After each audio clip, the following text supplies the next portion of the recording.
Game 11 of the 2018 World Chess Championship. First of all, shout out to Nathan coming through with the bits, and we haven't even said any words yet. I guess that goes to the producers for the highlights video that he must have been digging. But International Master Danny Wrench right here alongside the man they're all here to hear. People like Grandmasters. Do they? Yeah. Like Grandmaster Flash and the Furious Five? Yeah. And for good reason, Grandmaster Robert Hess bringing the knowledge, bringing all the insights that you need. And we are super excited to take this thing past a tie. Somebody called for a victory. I want a victory. I think we're going to get a victory today for somebody. I'm calling it. There's so many things that you want and don't get, and I'm afraid that... Thanks for reminding me. I don't know if we're going to get this one today. I mean, of course, Magnus Carlsen with the white pieces will try to make something, and especially because in the 12th and final round on Monday, Fabiano will have white. Pieces. That's so right. You don't want to give your opponent the last shot with the white pieces. Well, what is the match. psychology then? Is everyone there? You can see the score above us. You can see where to get at us on Twitter and the openings that have been played. Magnus Carlsen will take the white pieces. Does he come to the table today with that kind of mindset? The overall match, the overall sort of tournament, if you will, perspective is that this might be his last chance to get a win. How much do you think Magnus Carlsen takes that mindset into today's game? I think he's perfectly content with just keeping the balance because he knows that he's the heavy favorite in the tie breaks. Okay. And so I think for Fabiano Caruana, you really need to play a solid game today and hope that you can get something with the white pieces. But thus far, except for game 8, right, Fabiano hasn't really gotten much with the white pieces, and that was right. More to an offbeat line that was repeated in game 10 that was actually heavily criticized by Hikaru Nakamura and others for that, saying this is an offbeat line that doesn't really get white much. And in fact, Magnus was the one that we thought had great chances in that what looked like a promising attack that Fabiano did play good defense against. Well, you mentioned that Magnus might have that approach because he finds himself the favorite in the rapid and blitz portion, potentially coming to the tiebreaker, which leads us to our daily question. We invite everyone to get involved using the hashtag ChessTV, but our daily question for today is exactly along those lines. Modern chess is becoming faster. Events like our own Speed Chess Championship, the Pro Chess League, for example, and with more rapid and blitz events each year, should the World Championship consider a faster time control? I can tell you we have already had a ton of interaction. People are going ham over this question because I think it taps into some of the, whatever you want to call it. It's a polarizing question, right? Those who really, really like the World Chess Championship format and longer time controls, classical chess, and those who feel that, look, we know these guys are the best in the world. We don't care if the faster time controls lead to some little more blunders because that's entertaining and that's what we want. And you know why I don't like these responses? Because it really should be, no, they should not play a quicker time control because we have more time with Danny and Robert. That's right. They right. have So maybe they've the correct failed. answer, They failed our wrong question solution. secretly. But let's read them real quick. Because Stephen Leary says frivolous blitz games should never decide a world championship. The idea is to determine the best player in the world, not necessarily to generate excitement.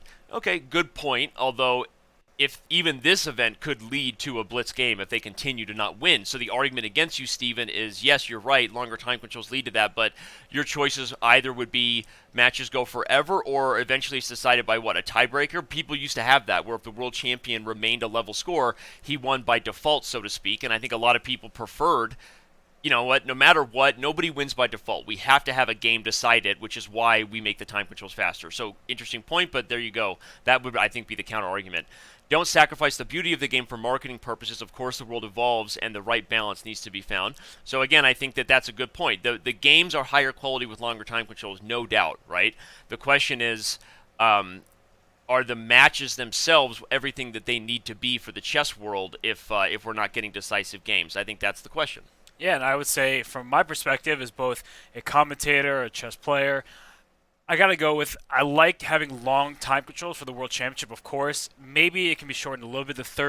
Having the third, just after you get the first 100, I can't speak today. 100 minutes. Maybe somebody else needs coffee. Yeah, today, I don't drink coffee, but maybe I should. Yeah. 100 minutes for the first 40 moves. Then you get 50 minutes for until move 60, and then you get another 15 minutes after move 60. So that third time control, maybe we could shave some time off of that. But, right. I mean, I got to say, I'm a traditionalist in that sense. I love the long time control for the World Championship because there already is a World Blitz and a World Rapid Championship. There's already a Speed Chess Championship. There's a Speed Chess Championship right. that we're going to see unfold here just next week. Let's shout out to the Speed Chess Championship for the first time because our special guest today, one of the special guests today, is Wesley So. And Wesley So will be taking on Jan Krzysztof Duda, JKD, on Friday, November 30th. So that'll be an interesting matchup. There you can see the time there. I'm not exactly sure is correct. Well, we're actually confirming times right now, but it doesn't matter. Mark your calendar. You're going to spend all day with us because what matters is the data. Robert, right there, Whoa. That's super interesting, right? Duda doesn't have as much experience as So does in the SEC. Right. But he may be the favorite anyway because he took down guys like Karyakin and Grishuk. So we'll get back to this, and we're going to have Wesley on the show. But the games have started, and so we are ready for chess, and there you have it. We have E4. E4, E5. your face. I can't hold it back, all Yeah. right? That's why the emote exists, because I'm a creature of emotion and passion. I just react, and then I think later. We have a Petrov. You were calling... Okay, before the show started, Robert was saying we're definitely going to have a QGD. But I did mention a couple rounds ago that I don't think Magnus has fully tested the Petrov theory yet. And he's going main line. And he may go main line. And the reason I said that is because if you remember when Magnus played the only Petrov we had, let's go back to our opening slide real quick and remind everybody that the only game we had in the Petrov so far in the match was actually game 3? Game 5. Game 5. Okay, game 5...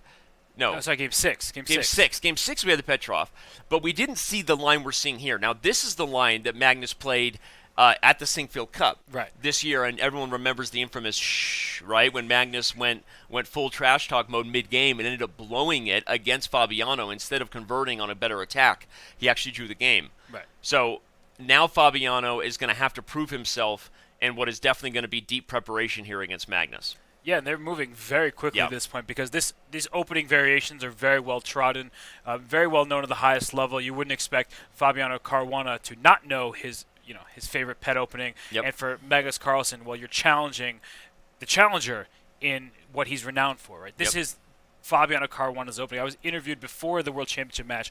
Tell me a bit about Fabiano, and my response was the Petrov. That is what I think about when I think about Fabiano Caruana, in addition to him being a very technical and well-prepared player. And in theory, the reason why Robert had the response is because in theory, if you look at this position on our analysis board, the theory is Fabiano does not lose in the Petrov, right? It's something like Fischer playing E4 and Lopez, right? It's just like Fabiano doesn't lose in this position as black, but Magnus is going to put that theory to the test, as he almost did at the Sinkfield Cup. Again, the Petrov here, just to remind all of our viewers, what are we about to get? Let's do the recap of importance, because we are seeing moves played rapidly, but don't worry, we'll have plenty of time to catch up. The main idea of the Petrov is not to play the copycat opening. That's the first thing we have to say for beginners, because if you copy your opponent, eventually you lose. And if you move the knight away from a square like this, you lose to discovered checks. So this is sometimes when you see people play this opening at the very, very beginner levels, they're just about to lose the game in 5 moves. But that's not Fabiano's plan. D6 is the move. By gaining a tempo on this knight, we saw Magnus Carlsen play the move knight to D3 in that game 6 that eventually led to good chances for black.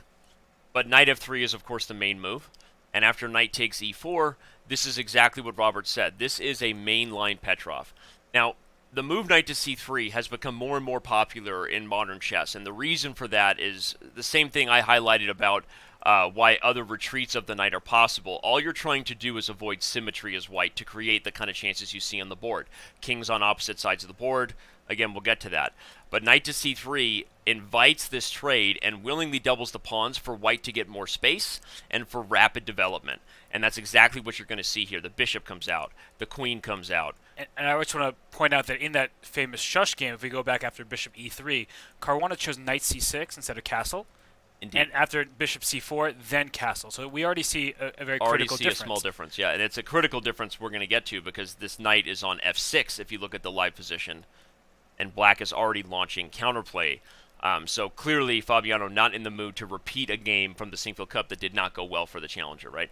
So again, instead, as we highlighted, the main point of taking on this doubled pawns is the rapid development Magnus gets, and he does so very quickly. The bishop comes out, the queen comes out, Rekharovka, right? Get castled, bring the other bishop out. So it doesn't get more accelerated than this if you're talking about the imbalances we've highlighted many times in a chess game. Doubled pawns, okay, to go with the fact that double pawns for white, but bishop pair as well, and the potential of basically a race position, kings on opposite sides of the board, means both sides could potentially be all in and we already see Fabiano starting that with c5, and we actually have Magnus now going into the first think of the game. Yeah, and c5 is sort of an odd move from a strategic standpoint because you weaken now, this pawn. Exactly, and you cede control of the d5 square. Right? If you think about it, if Black had played c6 and d5, that means that you can protect this pawn on d5. It sort of blocks White's pressure on that file, but at the same time, it's a little bit more cramping. Right? Your light square bishop doesn't have as great of an opportunity here because you're just going to be stuck behind your Plus, pawns. you could argue, isn't this kind of the slow positional approach to do the right thing in the center, but it doesn't do anything for the fact that White's coming, all in over here on the king side. And so c5 is basically a strategically dubious move, and may even be met by moves like c4, where suddenly you have exactly what you would highlight as the drawbacks of c5, that you're leaving a pawn weak on an open file. But every move White plays on the queen side is not a move that White's playing to try to checkmate me over here. And when you have a position of the dynamic kings on opposite sides of the board, things change a little bit, right? Tempi become very important. Whoever gets those first threats against the king, at least from a practical perspective, often has the initiative in a very dangerous attack. And when you push a pawn on your own king side by playing c4, you invite ideas like a6 followed by b5, because the more you push your pawns, the easier they are to challenge. Right. And so something like that actually could be in the cards if White were to play c4. Just to show something like that, you would even be all in right away with a big pawn storm, and of course things like this. Yeah, that's not ideal at all. Would have consequences. So, not going to happen, but that's just highlighting Robert's point. So, okay, I mean, this is fast and furious. I feel like I've already kind of, winded myself here in the first 10 minutes, but that's because we have a surprising choice, but not that surprising in the sense that we haven't really seen Magnus challenge the main line of the Petrov yet, and if it was going to happen one time in the World Chess Championship match, kind of cool for it to happen here. Yeah. Game 11, Magnus's last chance with the white pieces, and here we go. Yeah, because I wonder, we were talking about psychology earlier, I wonder if Team Carlsen thought, well, there's no way they'll think that I'll play into the Petrov, because that is Caruana's bread and butter, and so they'll look at d4, c4, moves that have been played multiple times thus far in the match. But of course, Magnus keeping true. I think he's done a cycle, right? He started d4, then went to c4, then to e4. D4, c4, e4. Let's bring the opening slide up again so we can see that, because that's kind of interesting little pattern dynamic if we're talking about match strategy. You have, as you said, Magnus was white in game 2, d4. Yep. e4. Sorry, c4, e4. Yep. Then we had d4, game 7, Game c4, and now we have e4 in game 11. That's an interesting point. Yeah. And I pointed that out with Yvonne, and again, it wasn't something I premeditated, but in hearing her talk, I don't know that it was the craziest theory. That I do believe Magnus will have another edge heading into Rapid than just the fact that many people favor him in that time control, which is that Magnus knows everything Fabiano's going to throw at him. Yeah. From d4 to c4 to e4, right? And with less time on the clock, if Magnus did prepare something against one of those defenses, he's less likely, I think, to be surprised. Right? He's not going to play d4, I think, and see something brand new. He's probably going to see the same Queen's Gambit, right? And so, from the perspective that you're kind of poking and prodding at potential holes in your opponent's armor, right? I think that Magnus is no surprise. We've talked about his style being one that has much more of a flexible approach. Magnus kind of wants to get into different types of positions. But I think that might be an advantage. If we're talking about a storyline in Rapid at some point, that's something we should come back to. Yeah, absolutely. I mean, there are only 2 classical games left until we potentially reach that Rapid tiebreaker. So, I mean, it's going to be very interesting to see how this game unfolds. I think that Magnus is taking his time because c5 probably was not expected here. Yeah. And there are different options available. You can either play for this kingside launch, like you said, with ideas like h3, g4, or you can shift gears towards the center. Right, that's always a possibility to just say, okay, you played c5, which is an advancing move, but also a potentially weakening move, and I can make a move like rook h to e1, and just say, I have my pieces perfectly placed in the center. Or even to highlight, okay, again, the move c4, we highlighted one line where it would be bad, but let's say if a6 and the king goes to b1. Perfectly reasonable. Right? Yeah. And now you probably wouldn't go all in on this sacrifice if you're Fabiano, because a pawn is a pawn. I mean, you could. Then d5 instead of bishop e6, maybe d5 right away. Yeah. So okay. So I won't dismiss that this would be an attempt to win as black. I mean, this would be really aggressive chess here for the challenger. But if we're assuming that we don't want to give up a pawn, the point is, as Robert was saying, the drawbacks of a move like c5 are that you permanently leave this pawn behind, and it's on an open file. So it's not just a backward pawn that that you won't have to think about if you get to any kind of endgame, or if when moves like this happen. Let's highlight this: if you don't get an attack and the knights come off the board, right? The bishops come off the board, and suddenly you've got a bishop relocating, and you've got the open file being a main feature in the game. Black is going to be on the worst end of those positions, forever. So that'll be an interesting thing to see whether or not Magnus is surprised enough by c5, Robert, that he's maybe a little nervous about the prep, because maybe Team Fabiano wasn't as surprised by this as we thought, right? He clearly has already improved on his game from the Sinkfield Cup, or at least deviated, right? And now Magnus has some things to think about for the first time. Yeah, and I'm not too worried about his position just yet, because what are Black's plans? Let's talk about that. Black would like to go d5, maybe get further expansion in the center. There's always a difficulty with this bishop on c8, because if you go to g4, often white welcomes you to take on f3. Yeah, give me that file. And let's say we go rook he1, just to show a potential variation, bishop g4, h3. If you take on f3, now I have the two bishops. I say that I control all the light squares, because you just gave me your light square bishop, and my double pawns are weak, and in an endgame they would not be very good, but there's so many pieces on the board, and with the flexibility of the bishops, I'm liking white's chances in a position like this in the immediate future. So if you can't put your bishop on g4 after rook e1, where's that bishop going? If you go to e6, let's say after rook he1, bishop e6, I sometimes have this knight g5 move, which is really annoying, because I challenge, where's this bishop going to go? You certainly don't want to allow me to take your bishop on e6, and if you take on a2, your bishop might just get trapped immediately with b3. Now, you always have to calculate this, right? Because black sometimes meets this with a5 and a quick, or queen a5, but a5, a4, a really quick rush on the queen side. That would be a fun way for the game to go. But, okay, likely not. No, but you make a great point. I think that certainly, though, Fabiano has sort of set the tone that I'm not going to be surprised by Team Magnus. Maybe I'm surprising them. There's still, of course, plenty to be played, and objectively, of course, white is a little bit better, as he is in almost every opening, and white is still a little bit better here. But, okay, regardless of the X's and O's, there's also a lot of psychology, there's a lot of emotions, and there's a lot of hype that goes into these games, and usually we bring on one of our guys from on-site to help comment on those sort of things, give us an idea of what the press room is like, what the players seemed like heading in to the game, and on the line right now is Mr. Mike Klein, Fun Master Mike. Mike, you still having fun out there in London?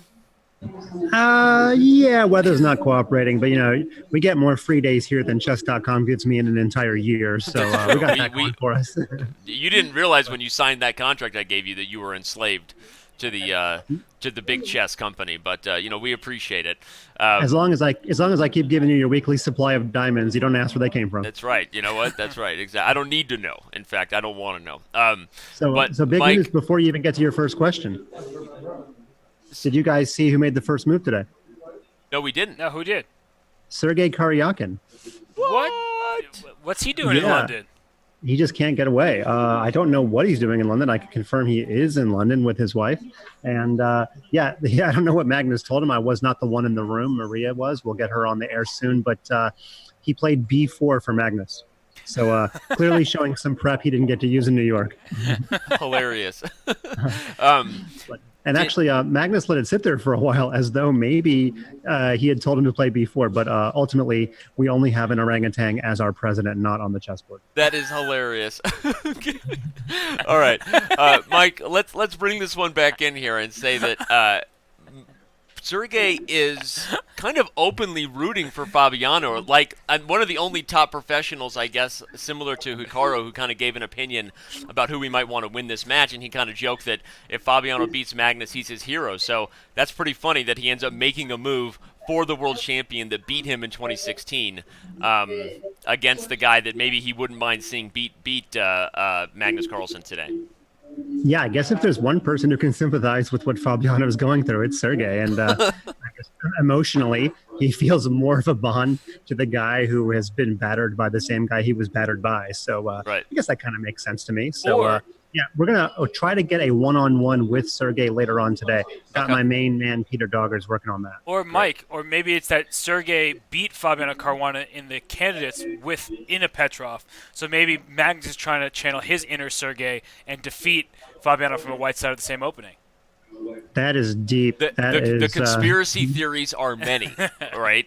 I mean, we could go on and on about this. But, all right, so we had a rest day We had, unfortunately, not a ton to be thankful for as we headed into the Thanksgiving rest day because we still have been locked in at a 5-5 tie. But are you getting any sense that with Magnus Carlsen going back to the Petrov that he does feel that this is his last chance to get a win before the tiebreak? Yeah, there's been a popular theory on air that if he's got one silver bullet against the Petrov, that he would wait to use it until game 11. That way, there's no coming back from it. There's no only one more chance for Fabiano to even the score. So, Is this his silver bullet? I'm not sure. What I have been doing in the first 15 minutes of this round is going back to look at the screenshot, the screenshot heard around the world, if such a thing exists. And several of Fabiano's files mention this knight D7 F6 line. So this is the exact line that was on the screen, meaning neither player is probably surprised by it, of course. So we're going to see if that leaked file, that leaked video, actually plays a part, if it helps Magnus or if he was able to come up with something. Ian Rogers said, he has 5 days to try to compete with 2 months of preparation. So we will see what team Magnus has come up with here.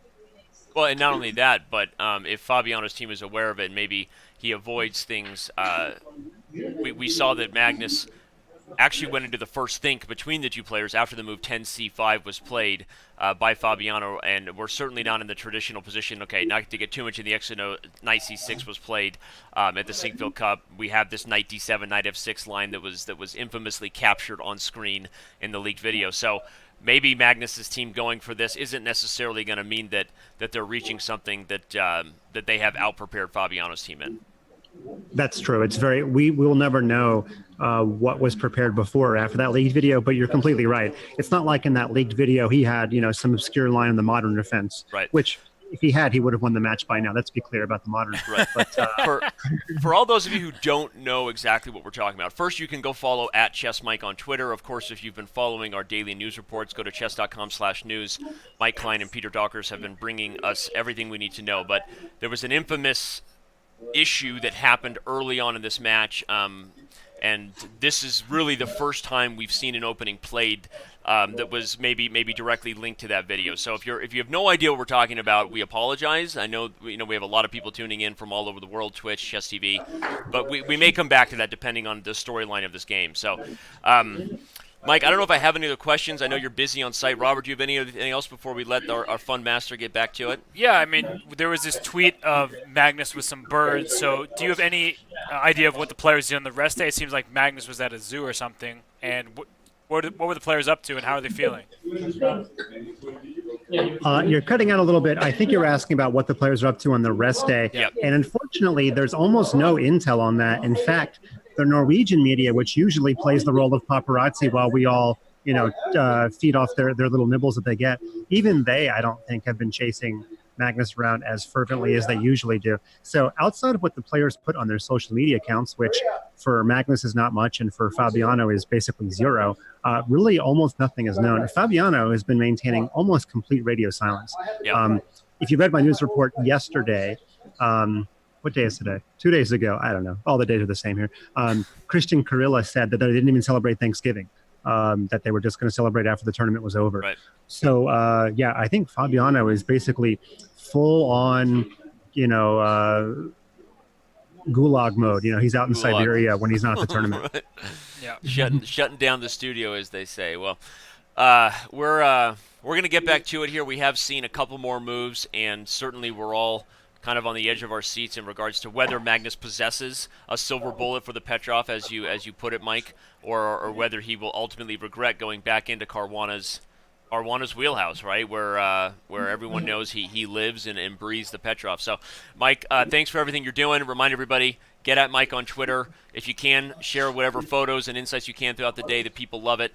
And we'll see you on Monday, I guess, because now we have another rest day tomorrow in these last two games. So enjoy the break, regardless of what happens today, and we'll see you then. Sounds great. Thanks, guys. Have a good show. See you, Mike. Yeah, Hikaru Nakamura is just jumping into the chat, making sure we don't see a big draw today, and we appreciate Hikaru being here with us, hanging out. Let's remind you who our guest will be today, actually. I don't know that we will wait too long for our next guest, Grandmaster Sam Shankland. who has both worked with Magnus Carlsen and played against Fabiano Caruana, and kind of an openings expert, I guess. I don't know if he would call himself that, but he's considered one of the best prepared players of the world's elite, right? And obviously currently the reigning U.S. champion as well. So I'll be curious to get his thoughts on the Petrov. After Sam, we also have Wesley So coming on, who was the U.S. champion in 2017. One of the things he was most well known for a few years ago was the rising meteoric path he was on there for a while, and he actually broke Magnus Carlsen's record at one point as the youngest player to cross 2,600 ELO. And Wesley will have a lot to say. He's obviously got a ton of experience playing both these guys, and he'll be coming up and playing in the Speed Chess Championship. So we'll ask him our daily question and see what he thinks about faster time controls, because according to our predictions, he may not even be favored in these faster time controls versus young Christoph Duda. I consider this match a total coin flip. I have to be honest, I kind of lean Wesley So as being the favorite, despite what our data says. But okay, it'll be interesting to see. So, all right, let's get back to it. We've got chess here. Rook HE1 was played, Robert, as you predicted, and now we have Bishop to E6. Your thoughts? Well, I mean, Fabiano was moving so quickly, clearly, that this is preparation, and apparently from our one and only Peter Dockers says that Karyakin was just on the live show with Yuta Polgar and Anna Rudolph, the World Chess Commentary, and they said that this is from a Karyakin Hare Krishna game. In fact, Bishop G5 was the move played here. In this position, yeah, after this Bishop position. E6. Yeah. Bishop G5. And after H6, White just took on H6. Wow. And went for the throat. So, what happened in that game? C4, White, I see. Yeah, White. Oh no, Black played C4 after Bishop takes H6. Yeah. C4 here. I'll just read the moves for you. Bishop G7. Wow. Take on D3. Nope. Yeah, that would Queen G5. I was going to read you the moves. You don't listen. Okay.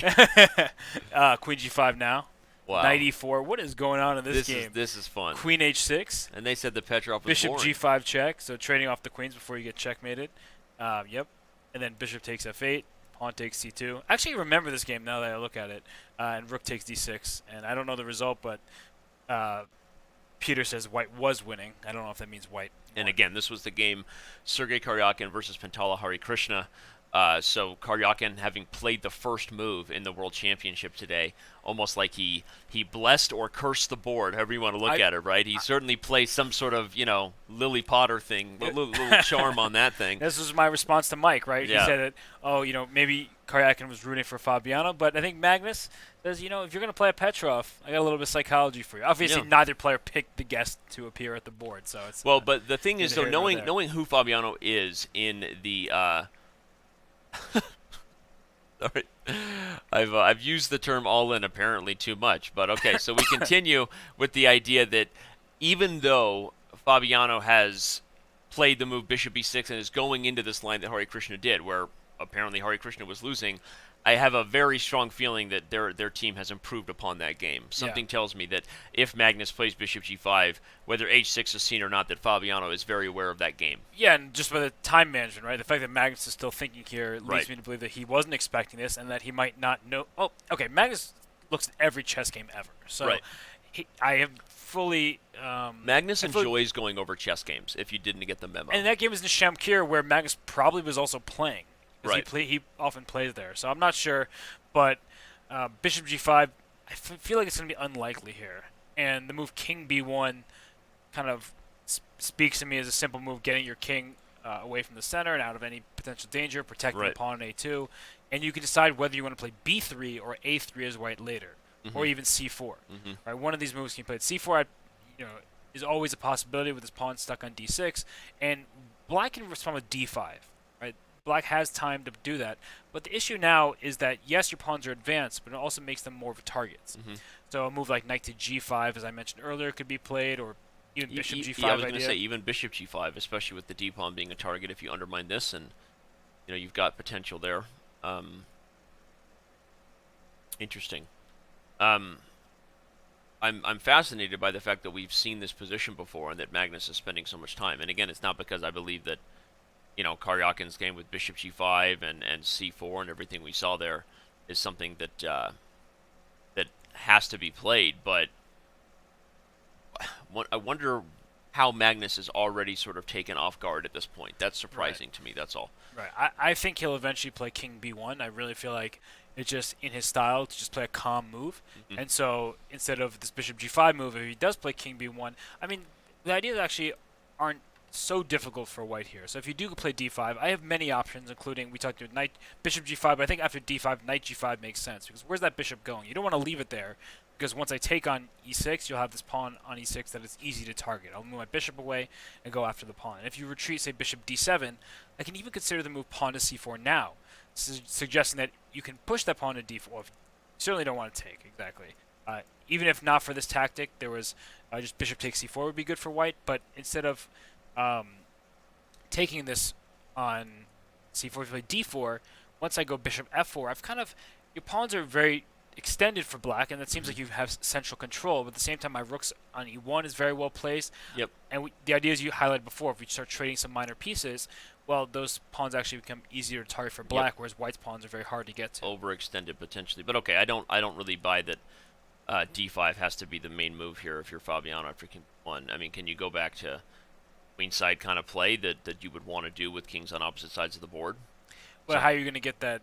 I guess if you're saying A6 and B5 is just too slow. It feels very slow. It might be perfectly acceptable. It just feels like kind of, let's say you go A6 and I play Knight G5 Anyway. because I can.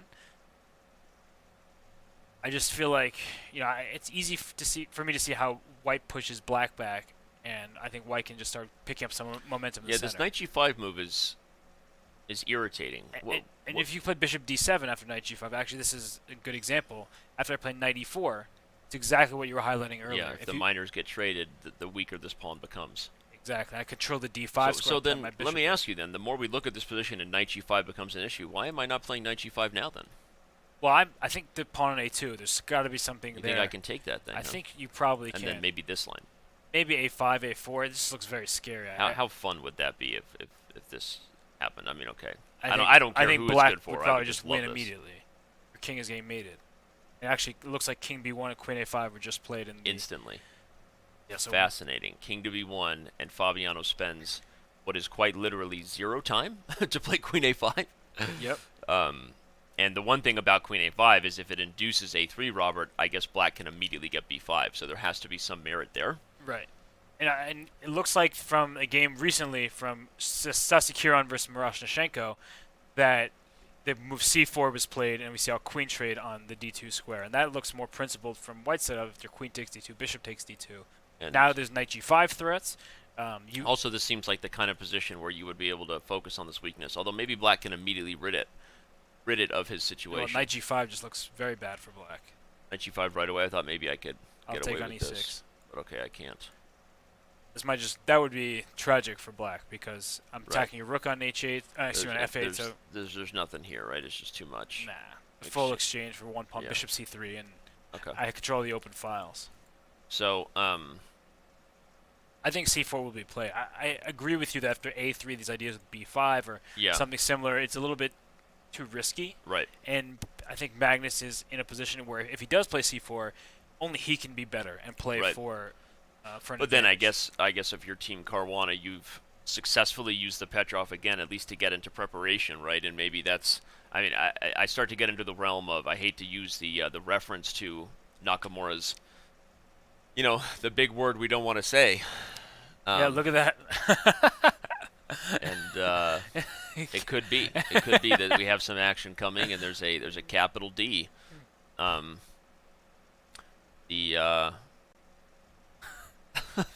That's funny. Okay, so who knows? Who knows what's happening? We're not going to start prophesizing that because we still have plenty of time left, and I think that even if you get into that, Caruana is going to have to prove it. He's going to have to prove that he's prepared to deal with it to earn himself the big. It's overplayed now. It's overplayed. I'm trying not to, but it's not my fault. Everyone else is playing into it. So. Come on, this is something you learn as a child. If everyone's doing this one thing, does that mean that you have to do it? No, you're right. You don't. But then again, peer pressure is a real thing. You are a parent. I am a parent of 4 kids. That's right. What are you teaching your kids right now? My kids aren't watching this show. What are you teaching me right now? You are kind of like my adopted kid while you're here. Robert's true. been a part of the family. It's like bring your kid to work day every single day during the World Championship. But Well, it's going to be an interesting game ahead of us. I think we're about to see whether or not Carlsen is ready for some sort of crazy fight and challenging it, but I think the most principled move C4 and the ladies coming off the board is the thing we're most likely to see. So let's let Carlsen tell us exactly what that's going to be. We're going to take our first very quick break of the day. Robin and I will be right back, so don't go anywhere.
And indeed, we do have what we expected to see on the board.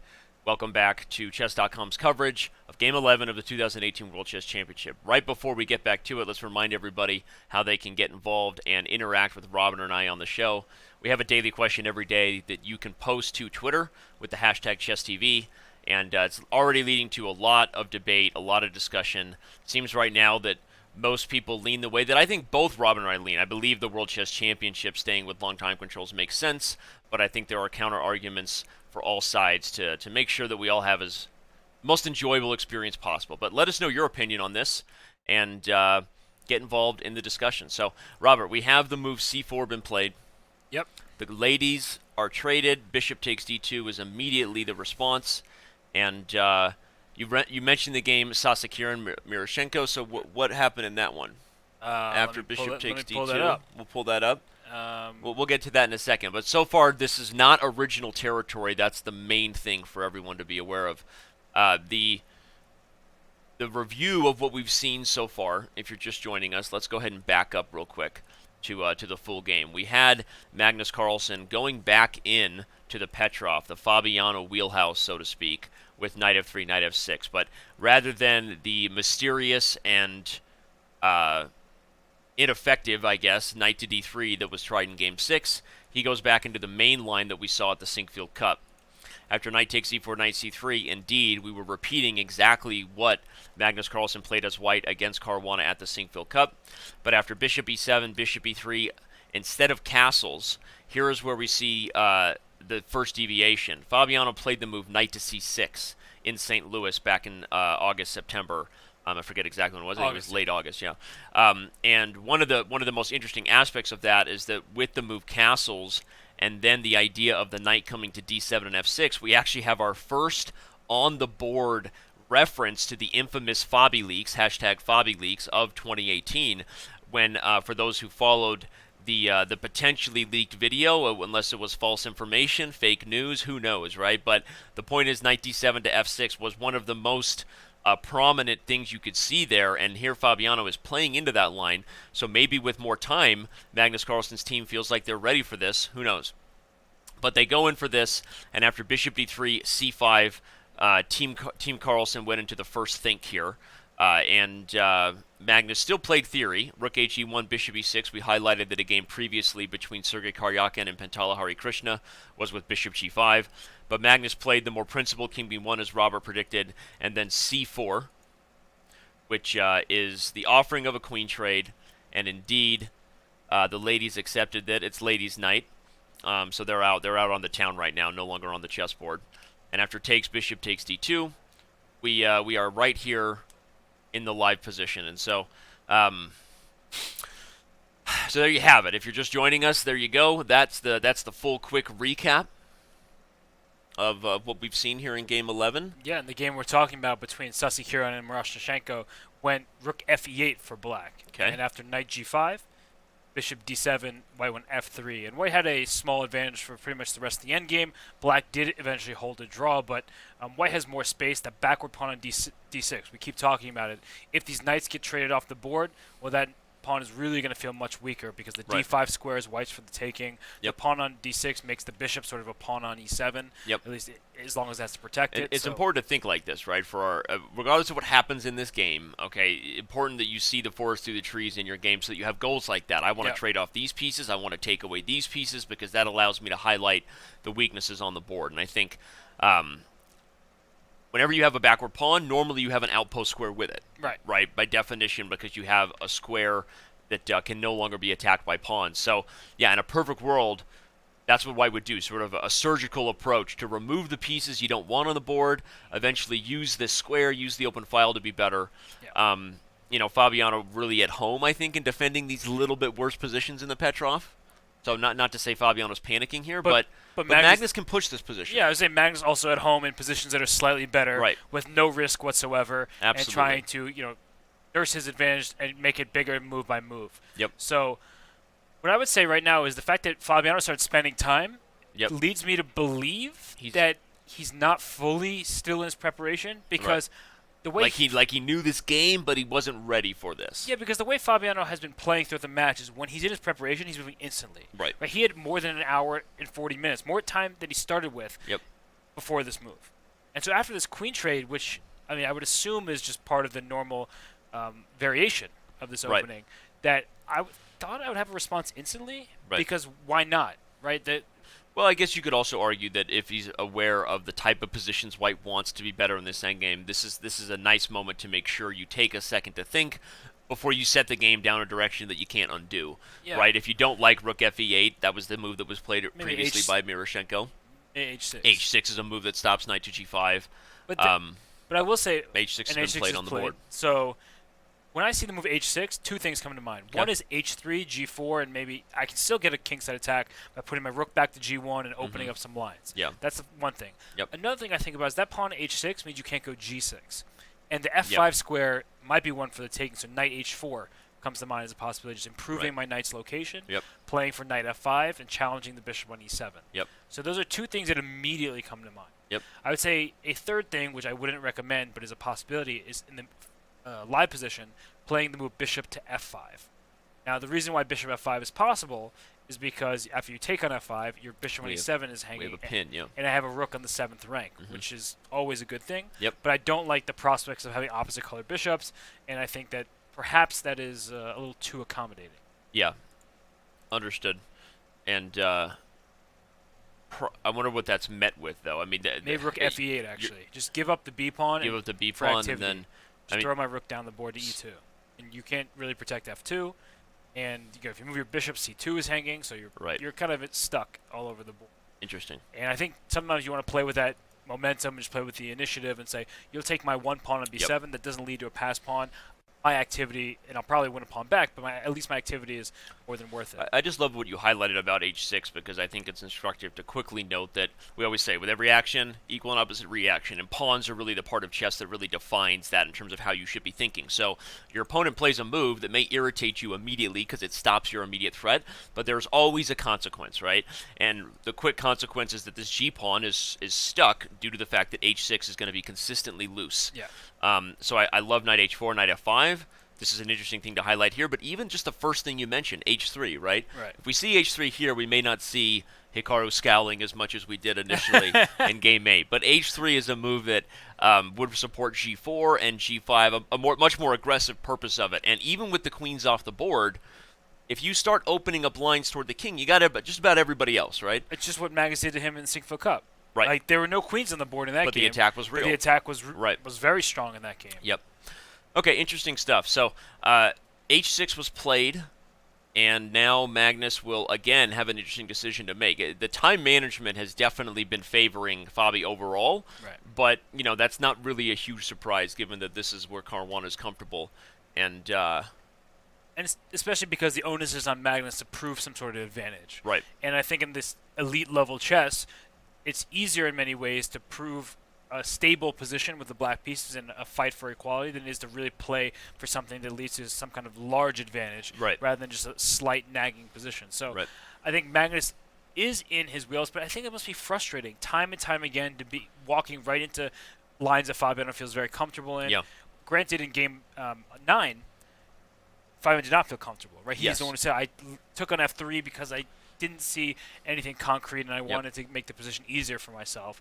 And this is one of those positions with a lot of life left because there are 3 minor pieces, 2 rooks aside, and there are many ideas for white, whereas, again, I don't see as many for black. H3, G4 comes to mind for white, knight H4 to F5, as we were just talking about. Yep. But from black's perspective, what am I doing? Am I going for A6, B5? I don't really think so, because now that we're in a position without queens, well, I'm not going to get a real attack going. Especially if you go A6, I might immediately respond with A4 or B3 and things like that. So, yeah, A6 met by something like this, and White's still trying to keep a bind on it. But I think you've highlighted the bigger picture, really. If the structure remains the same and White can just, remove the pieces that he wants, if he gets to kind of cherry pick. Cherry peak is not a bad term there either. But if you get to kind of cherry pick what you want about the position, then White's going to be positionally better, right? If Black can avoid the critical trades that make the structure worse and the weaknesses with it, then Black has decent holding chances. But because this position has arrived out of a lot of theory and has been played before, at least until this last move, H6, it's a good time to bring on our first special guest of the day, of course, Mike Klein, the journalist. Not that you're not special, Mike, if you're still watching, we love you, but you're not as special as the man we're about to bring on right now.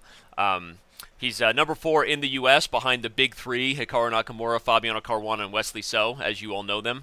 So he's right there. He's the current reigning U.S. champion, and he is on the line with us right here, right now, sporting a new haircut. Hey there, Sammy. How you doing, buddy? I'm good, Danny. How are you? I'm good. You're looking good. You're looking good, man. I like it. Your thoughts on Game 11, right? We the last time we had you was Game 1, and then we had our first Petrov in Game 6. We kind of alluded to the fact that maybe Magnus hadn't really played what he really had prepared in the Petrov, obviously with this move knight d3. So what are your thoughts with the game we have on the board here? And go ahead, you've got control over the analysis board. I invited you. You take us through whatever you want to do here, buddy.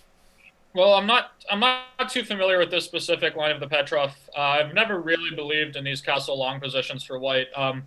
I think I've seen this one before. If I recall, going back a few moves, I thought that here that they're mainly playing either c6 or knight e5, and I think Caruana actually played c6 against Robson at the U.S. Championship, but he's clearly played more than one system in the Petrov.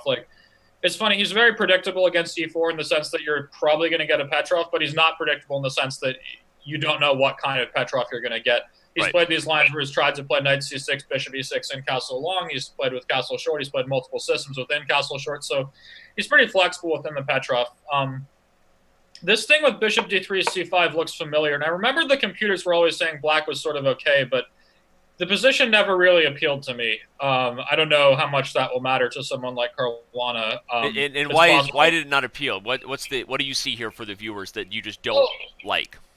I never really understood why the pawn is coming to c5. I guess perhaps black is worried about one of white's pieces using the d4 square, but you never want to play c4 to open up the position that way, and it just feels like there's long-term weaknesses on d6 and stuff. I mean, that said, it's very hard to actually suggest a credible plan for white, and if you look at how the game proceeded with rook h1, bishop e6, I don't know if black is hoping to take on a2. My guess is not, but if he starts playing queen a5 next and you meet a3 with b5, this is attacking chances, and I mean, white's trying to make something happen in the center, but if we look at how this went, queen a5, c4, takes, we're here, and it looks like Caruana is either still in prep or darn close to it, and I think this endgame is a bit more unpleasant for black than the one that Magnus got in their first Petrov encounter with the weird knight dance, but still, I don't think this is particularly special. As a fight to win, you mean? As a great winning chance for white? Yeah, this is the kind of position that Magnus, like, historically has scored really well in, where he's got this nagging pressure that really should not be enough, but somehow he manages to put more pressure on people than anyone else does and win these games that no one else has any business winning. But he's not been as good at that recently, and Caruana has been remarkably consistent in his ability to hold, like, say, somewhat unpleasant, like, symmetrical endgames and lines like the Petrov. So I think both players sort of got what they wanted thus far, but I don't think this will be serious. Well, if you're talking about you just kind of alluded to maybe Magnus not being at the top of his game, the Magnus we know from 3 or 4 years ago, converting those positions, Caruana also being a super tenacious, tough defender. But what would be your thoughts, right? So now you're joining us toward the end. You were here in the beginning. Who has won the preparation battle in terms of getting positions they want more often? And I guess doesn't really matter. I guess we're still level. But what have been your thoughts about the match generally, since we have you for the fans who I think would like to hear your opinion? Well, I think obviously Caruana has brought better preparation to the match. I don't think anybody even expected anything else even before the match even begun, and showing it, I was certainly surprised that Carlsen chose to really stick with the Sveshnikov for this long, because, I mean, he should know better than someone like me, of course, but if you prepare one opening for a tournament like the Candidates, it has to be bulletproof, because people will know it's coming and they'll have all night to prepare before they play you, and it's clear you're doing it over and over again. But if you play one opening for the entirety of a world championship match, it doesn't have to be bulletproof. It has to be bazooka-proof, because it's the same guy coming over and over, and it's not like they have all night to prepare. They have all week. They have all month. This is a long time, and the Sveshnikov, I mean, it's one of those that I feel like is bulletproof, but it's looking a little bit less bazooka-proof, because it seemed like Magnus got a pretty difficult position a couple times. In terms of the overall trend of the match, I think the beginning was clearly Magnus was just playing quite a bit better. I was very surprised he didn't win the first game, and then he outplayed Caruana in the third game, and the second game he kind of got caught in the opening. But it really felt like the first 3-4 games was going Magnus's way. Then in the middle, I thought Caruana was playing better. He missed chances in back-to-back games. One of them was more or less impossible. I mean, I even wrote it was impossible in my report. But the other one, I thought, if he doesn't play this move H3, and I mean, Caruana's made plenty of mistakes this match, just like any human being will make, even a very strong one. And I don't really take issue with any of them, except that was the one move that really just stood out to me, that if he loses the match, he'll go back to. The infamous Hikaru Nakamura reaction to H3, yeah. But you mentioned that you're doing the news report, so I want to shout out to everybody. You can follow, of course, Sam Shankland on Twitter right there. You can get his opinions and as he's traveling and playing in elite events. But you're also doing the daily analysis for our news report. So for those who want more from Sam Shankland, you can certainly check out that as well. The live position, as we say right there, providing game analysis in the news report. So you can get the written word there from Sam. The live position now has H6 and not quite Knight H4 yet, but is H6 the first novelty we've had? Yeah. Okay, so H6, novelty. Sam, was the first. Robert and I were just analyzing right before you got here that the previous game between Sasakirin and Miroshenko was with Rook Fe8, and after Knight G5, Bishop D7, F3, Black eventually drew. White maybe had a small nag for a while, but Caruana wasn't interested in that and plays H6. We were highlighting potential ideas like Knight H4, Knight F5. There's also this interesting move, Bishop F5, but probably not enough. Your thoughts on the live position and where this might head? Well, Bishop F5, I think, should simplify to a draw very quickly. I don't think that anybody's going to be winning that position. Caruana's played H6. It's the first move of the computer, at least on low depth. I haven't bothered to check deeper yet, so it's not like this move should be shocking if someone is... people now say a novelty that's the computer's top choice is not a novelty, because everyone will have already seen it. Knight H4 is obviously the most direct move. White's looking for Knight G6 and Knight F5, and if he can get either of these moves in, he may well get a pretty pleasant advantage. But after Knight H4, Knight G4 is probably the coming, and then F2 is hanging, and there's all sorts of threats coming up. Bishop H4 is in the air, Knight takes F2 is in the air. I don't see a great way out of this for White. He might just be losing material, and that's not too surprising. I mean, if Knight H4 was just good, you wouldn't expect Caruana to play H6. So what about this H3 plan then? Robert highlighted this as an idea. Thoughts on this idea?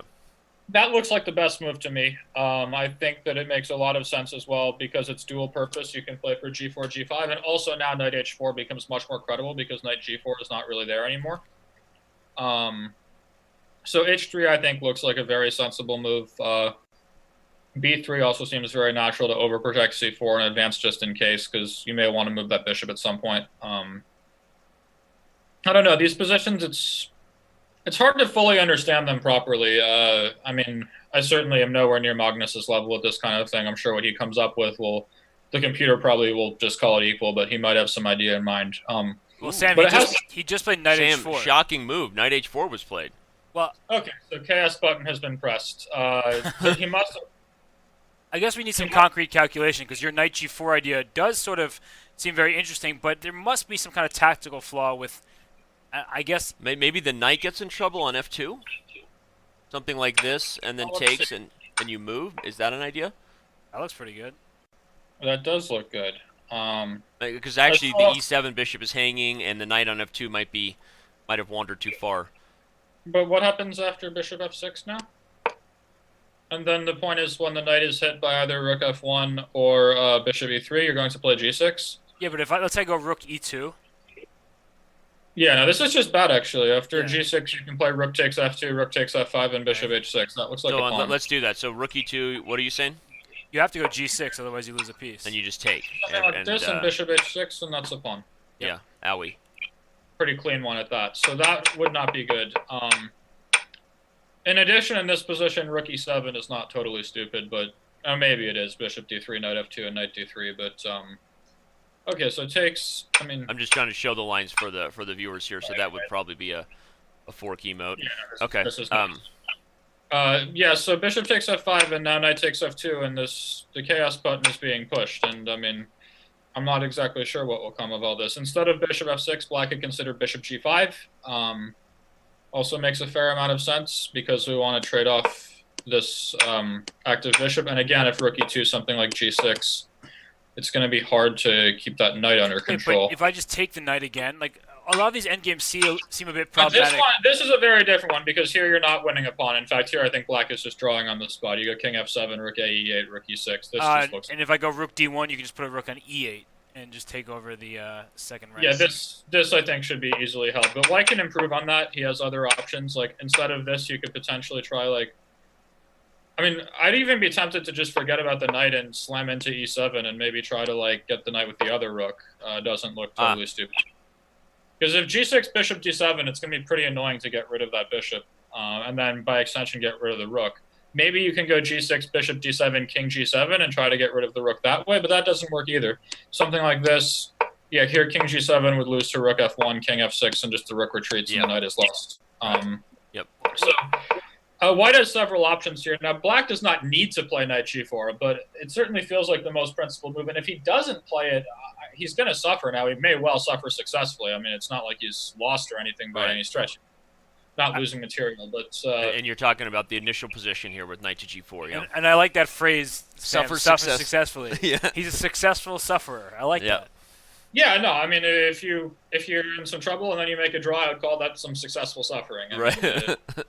Suffering is part of chess. I'm not sure how often I've suffered successfully, but that's another story. So, that's okay. So interesting. What else would we see on knight g4, knight f5? Are there any other options besides taking f2? Because in theory, you could play another move here, right? Bishop f6, rook e8, possibly. You could play bishop g5. You could play rook e8. Neither of these moves strike me as too stupid. Yeah, like for example, if you just play rook fe8. And then if let's say, I mean, my whole point was to grab the bishop pair. Let's say I just do it. Now, knight f2 is coming. I've got to be somewhat reticent about that. If I play f3, knight f2 anyway should just be a draw. Yeah. And if you go rook e2, you just have knight e5. Yes, rook e2. You don't want to take h2 because then bishop f4 or even f3. But after knight e5 here, this feels close to a draw. I mean, maybe there's some problems with, like, bishop f4. When stuff starts hanging, but even if you just have to play f6, like, it doesn't look that bad to me. No, that's a good point. Right. F6 is kind of, although okay, if white could get the pawn there, maybe some different, but white's a little slow. But at the same time here, if I play b3, now my bishop, if I free my bishop and start playing with a bishop pair, maybe we'll have something to talk about. Right. And it's not even totally stupid to consider chopping that knight and playing bishop e4 and abusing the d file. Yeah, that actually looks pretty tempting. So black could even try, instead of f6, he could try giving this one. So So now I don't think no, bishop d6, rook d7 wins for black. So white would have to play rook takes d3 and say something like rook d7 now. And if white has to take time to play b3, I think you're getting d5 in. Right. In fact, I actually would rather play rook d8 when I just don't see how white's going to stop d5, and I think this will fizzle very quickly. This would eliminate black's only weakness here. But let's remind everybody why bishop takes d6 actually loses after rook d7. Rook takes not possible because of bishop takes c4. Yeah, and then now it's ouch time. Okay. All right. Yeah. So. But if you don't play bishop f4, I don't know what you're going to do. And otherwise, it feels like black is going to get e5 through straight at the bishop. I just want to interject for a second, Sam. I feel like because Fabian was thinking, he doesn't know this for certain. I actually felt that way when he played h6. I think he played h6 out of knowledge and intuition, saying that I need to stop knight g5. But the fact that he's still thinking after knight h4 isn't just computer preparation anymore. Just the way I prepare, I don't know the way he does, but it might be possible that like Carlsen at some point has played a move that Caruana deemed non-critical, and then he remembers like, oh, the computer gives this move equalizing, and I have to pay a little attention now. I have to figure out why it gives that, so he slows down a little bit, and he doesn't know exactly what's coming, but he knows it's the best move. This is not such an unusual way for preparation to go. Right. So I wouldn't be surprised if Fabiano is sort of aware that his position's supposed to be fine and everything, and but he's not. He doesn't know like perfectly what he's supposed to do. And I will say, in the last couple times he's taken big things. He took on f3 in game 9, which was probably not the objectively best move. And then I didn't mind this move actually. I think I'm the only person who did not mind this move. I think everyone else has criticized him heavily, and I just don't get it. I thought it was almost best. Okay, no, I mean he did defend very solidly and found he had the right setup in mind. So you may be right that it was the best practice. It felt like the computer gave Carlsen a solid plus, but if he calculated well enough to realize that white was not getting h5 through, now Carlsen tried, but it didn't work. But if black is allowed to play h5 and f5, it's unpleasant, but it should be helped. And otherwise, he's just playing against this e3, d4 position with the stupid b6 bishop, and white has the basic plan to start just putting rooks on the c and b files, play knight d2, trade the bishop on d5. I thought it was significantly more unpleasant if he didn't take on f3. I mean, I know the computer and every strong player and their grandmother all disagree with me, but of Caruana's dubious decisions, this one did not strike me as bad at all. Well, my grandma agreed with you, Sam. So that's all that matters. Okay, interesting. Yeah. So then, if you gave us a thought, then do you think it's most likely, based on what we're seeing, that knight g4 will be the challenging move here, or that? I think knight g4 is gonna. I think it's got to be knight g4, just because everything else feels like unpleasant. You're giving white an edge, right? Yeah. Plus, like, because if you play a simple move like rook f8, then here comes knight f5, and you just don't ever want a position where white just has the comfy bishop pair. Yeah. Well, you could play rook f8, knight f5, and then knight g4 to transpose to what we just discussed. Yeah.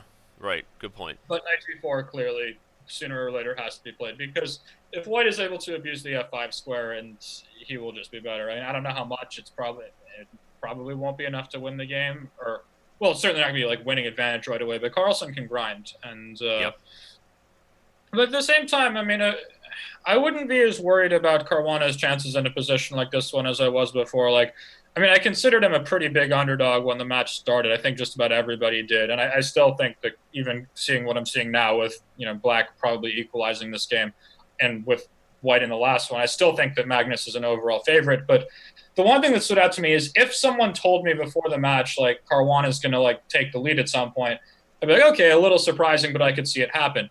If they told me before the match Caruana is going to like outplay Magnus in this incredibly boring symmetrical Petrov endgame and like actually have a winning position at some point, that would really make me raise an eyebrow. This is not the way Magnus tends to lose. And right. Of course, the way he actually finishes the game off, that's been discussed at length by a whole ton of people, I'm sort of the opinion that this was impossible. And I don't really... Caruana to win Game 6, you're referring to. Yeah, that one I thought was well outside of his or really anybody's capabilities. I think Magnus mentioned that he thought it was possible, but I don't know. Magnus is extremely competent, let's just put it that way. Well, Sam, sorry, go ahead, Sam. No, I think this kind of thing, if I were on Team Caruana before the match started, I would sort of be worried about him getting a position like this one. But based on what I've seen in that game, I mean, one game is still a small sample size, but I think Caruana will hold this. Well, let's take a peek at knight g4, knight g6, because that's the only other move that really makes sense after knight g4, right? So, Right. You have to take me on g6, I believe. Well, why can't Can I I play can rook play f8 again? That will transpose to the previous variation, Oh, you will can it not? still do that? Yeah. Well, I thought you were going to take me, but if you're going to play rook Well, f8... I probably can do that too, but But yeah, I think this is a transposition. But let's look at this. So you were going to take the bishop, Right, so rook e6, knight f2, right? rook d to e1, Mm-hmm. take my bishop on d3, pawn takes. And I was going to claim that, okay, you have to move your e7 bishop with 2 rooks barreling down at it. And why do I have to move it? Can I play rook f2? well, I thought after rook f2 I'll take on... I thought you had bishop e3 after rook f2. And then rook back to f7.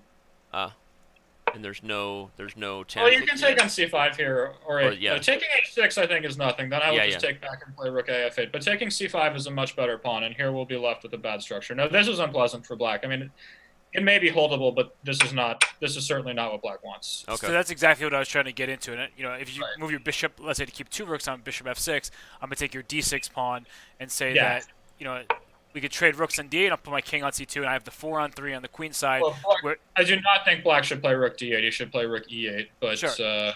Or maybe even bishop d4 and just try to come in with rook f2. But here you're right. I think this is the kind of thing that black would want. This is the kind of thing you keep referring to Magnus's style. He's a grinder. This would be the kind of thing maybe. Forgetting even style, if you put this position on the board, I think it's just bad. I mean, we go Right. something like, say, rook e8, rook back to e6, and we go, I don't know, takes, king f7, rook e2, rook d8. I mean, this is just a sample line, king c2. But hey, white owns the only open file. If you want to contest it, you're going to get us one step closer to a lost pawn endgame.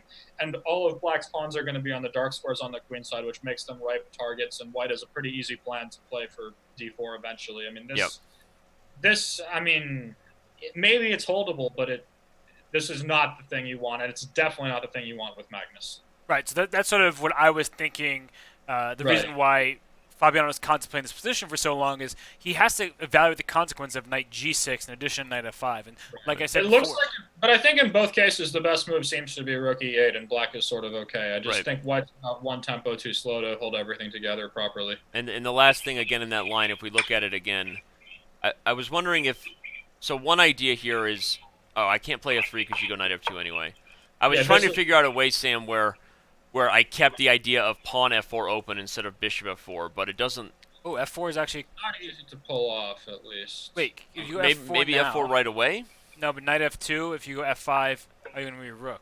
Yeah, I was thinking you don't want to allow this. But knight takes d3. But isn't black better after rook e8? Bishop f5 and this is just fine for black. Okay. Now, here black is already better. You're going to have trouble. No, okay, king c2, bishop f5, chop everything, and rook e1. But here white's the one thinking about equalizing. And I guess my main idea was to prevent lines like you said. You established a good line where if black can get the knight to e5, there's c4, there's d3 trade. So I was trying to keep the pawn coming here, but it doesn't seem like I can get away with anything like that. What about rook e2? With knight e5, right? Knight e5 again, and I don't have time to both prevent the trade and guard c4. I really think knight g4 is coming. If for no other reason, I just don't see another move that pretends to equalize. Everything else is massively unpleasant. Yeah. And as a result, I think black really has to just go for this. And as far as I can tell, the calculation, it seems like black is fine, and the calculation doesn't even seem that difficult. Yeah. Well, we'll have a lot of this analysis showing up in Sam's news report after the game. Sam, give us your thoughts before we let you go on what do you predict here for the remainder of the match? Are you anticipating at this point maybe both sides try a little bit with white pieces, Magnus here, Caruana tomorrow, but we're going to get rapid, or do you think we might have a chance for a decisive game before we get to tie breaks? I do think a playoff is the most likely result. First of all, if Caruana doesn't play knight g4 here, or rook f8 and then knight g4, I mean, it's bold to say, but I think he's going to lose. I mean, it's certainly the position is not technically lost by any stretch if he doesn't do that, but he's really going to suffer if he doesn't. But I think he will do it. This does not seem that difficult, and Caruana is a very direct player. He always looks for the most direct solutions, and in this case, the direct solution is the right one. I really struggle to see him not doing it. I think that most likely they're going to a playoff then because, I mean, if you see 11 draws in a row, you're probably not going to be too surprised at a 12th. It's pretty clear that Magnus is willing to take risks with black. He's playing Sveshnikov every game, and his preparation is teetering. Like, he's starting to really come under pressure, although in this last one I thought he had more chances than white did. But if Magnus wants to play Sveshnikov tomorrow, like, I mean, you may well see a decisive game decided all. I really thought that the previous game was going to be decisive, but it wasn't. At some point, I didn't. Sam, actually, I was going to ask you, if this game does indeed become a draw, do you think that Max will switch to E5 tomorrow or continue with the weapon that's working for him with C5? I really don't know. I mean, I've expected him to switch something and not at least play the same repertoire over and over for. I mean, I was not surprised to see Sveshnikov in the second black game, but in games 3, 4, and 5, I was expecting Magnus to pivot in every one, and every single one I was wrong. If he's played 5 in a row, it wouldn't surprise me if it's his plan to just keep doing it all the way through. He clearly believes in it if he's not scared of Caruana's prep team having a fair amount of time and knowing what's coming, and at least so far he's survived, although he did have the one scare, and I guess it was game 8. Yeah. But I don't know. I mean, these positions, they're dangerous, and but I'm not sure Caruana is really playing them particularly well, though. I mean, if you think when he's actually started playing the mainline Sveshnikov without Bishop B5, twice he had basically a winning position.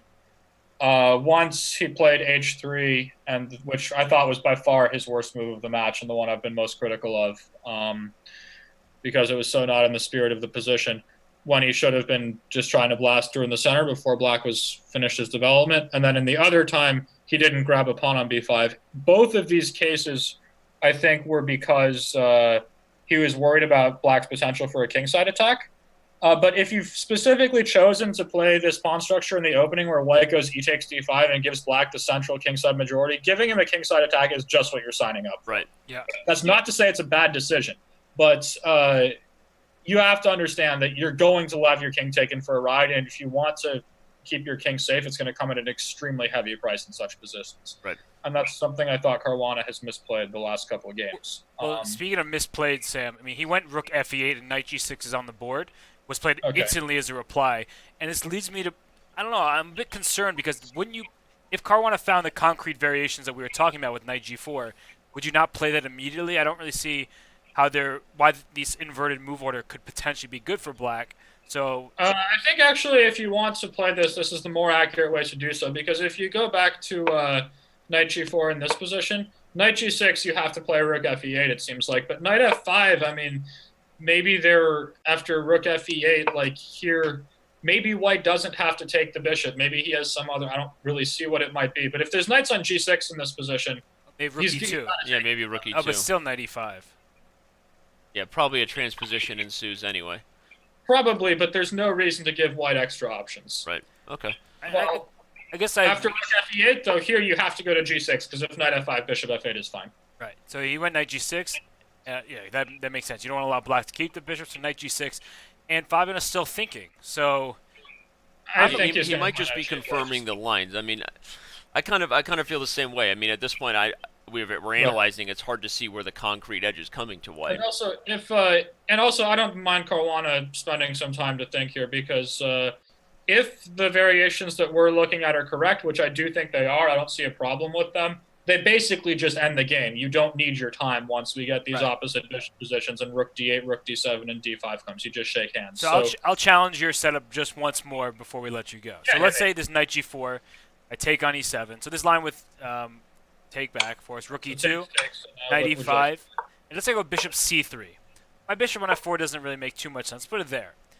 Right, okay. So, I mean, I was hoping to play bishop F4 as prophylaxis against knight takes D3 to hit, but let's say I put opposite bishops on the board. So rook takes D3.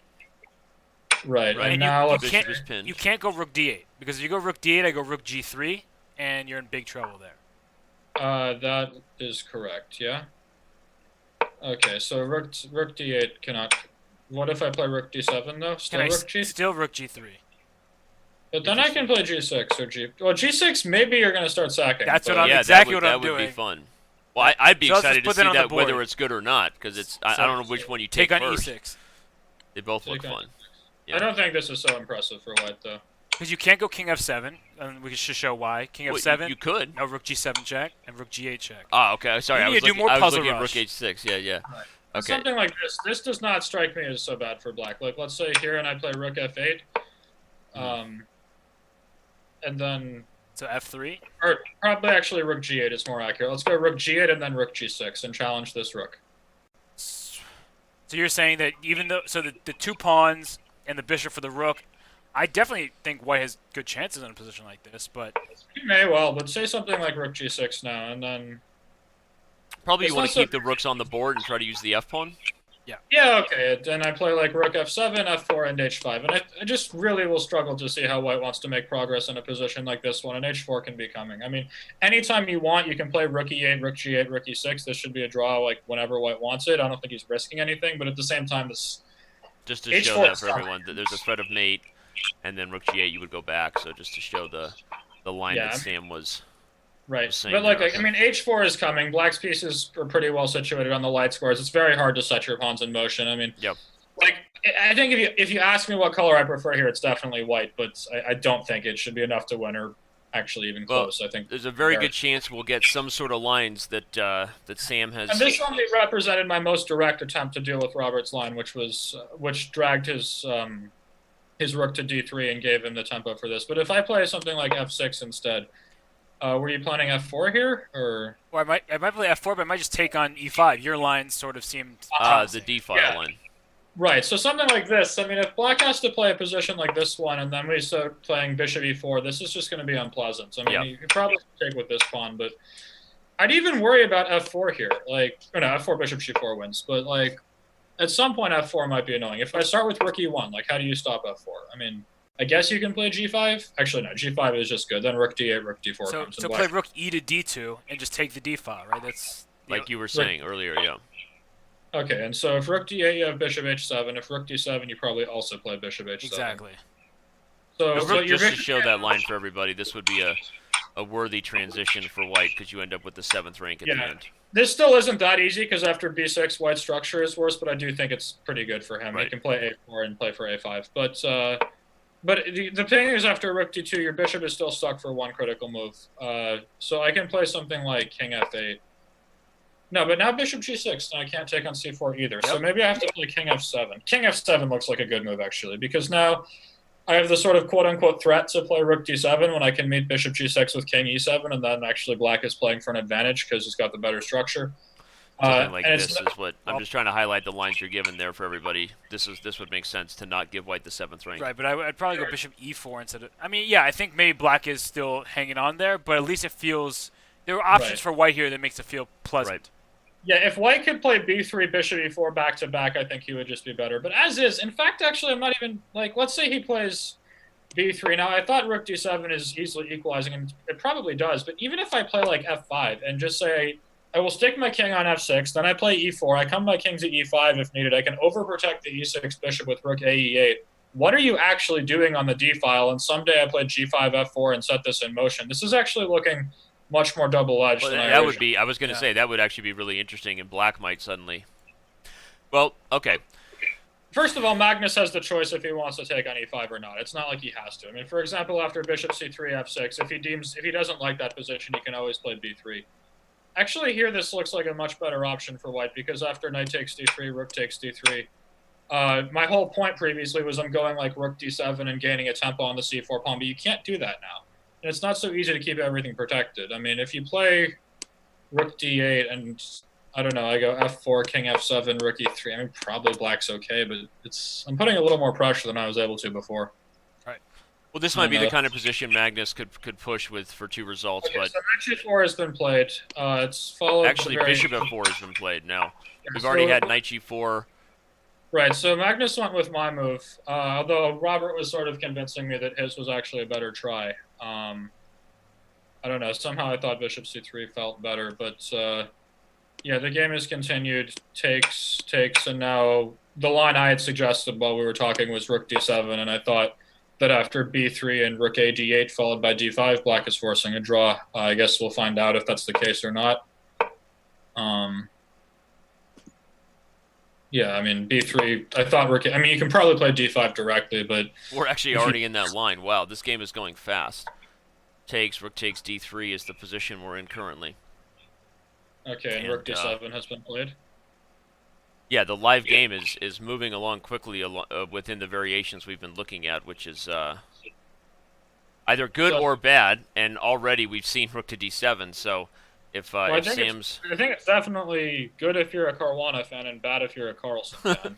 I would agree with that. the winning chances seem to be slipping away. But Sam, we're actually going to be moving on here because we have another guest lined up here. Grandmaster Wesley So will be joining us in just a few moments. Okay. But you've done a Nakamura-worthy job of prophesizing where this game is headed, and unfortunately, that may mean we're headed for another peaceful result. But we'll try not to say the D word. But Yeah, I mean, this one I'll actually have some things to say about in the annotations. There was one game, I think it was that Queen's Gambit game that went Queen D8 that just chopped everything off immediately. Yeah. And if I thought you guys were going to pay me the $1 million fee for annotating the games that we had previously agreed upon, if I had just left the annotations blank for that one, I probably would have been tempted to do it. But for this one, you might have won the ironic humor award of the news report, so Mike would give you credit for it. But all right, Sam, this has been amazing. Obviously, just really, really great insights, and your ability to kind of predict these variations and analyze what seem to be all the critical lines is awesome.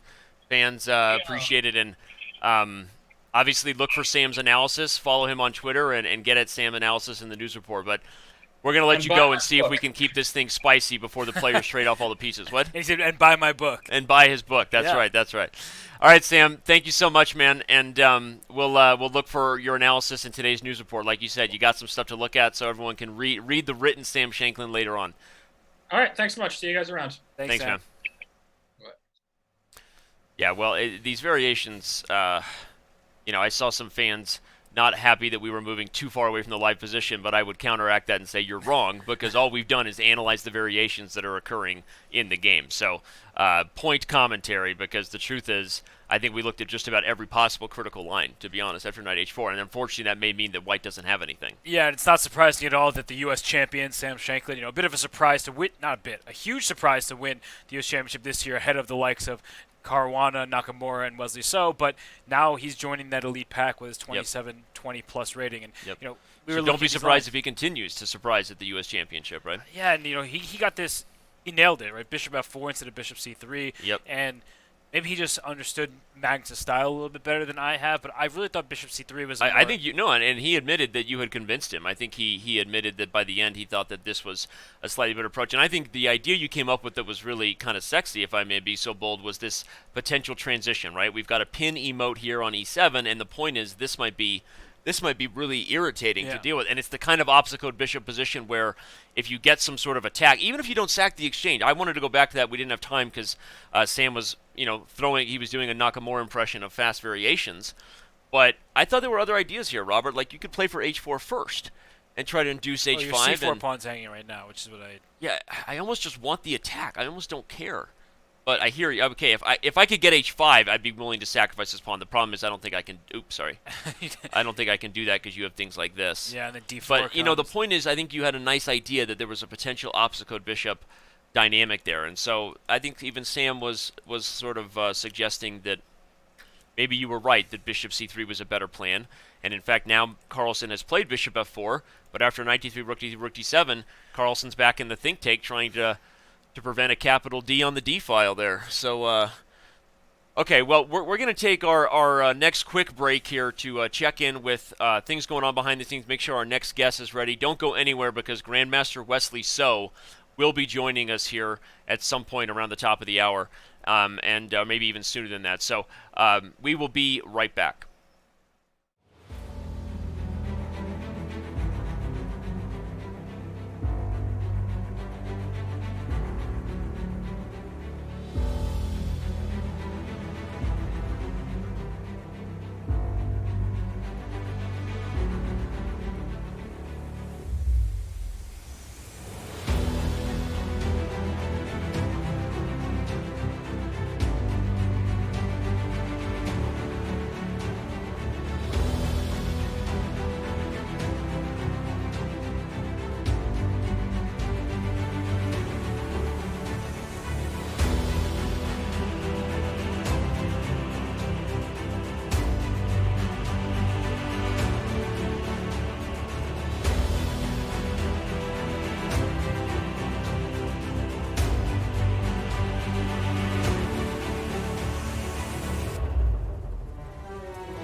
Chess.com is about playing.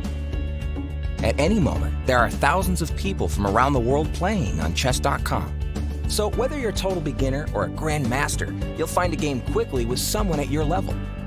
You can play at any pace, from 1-minute bullet to 5-minute blitz to 60-minute games.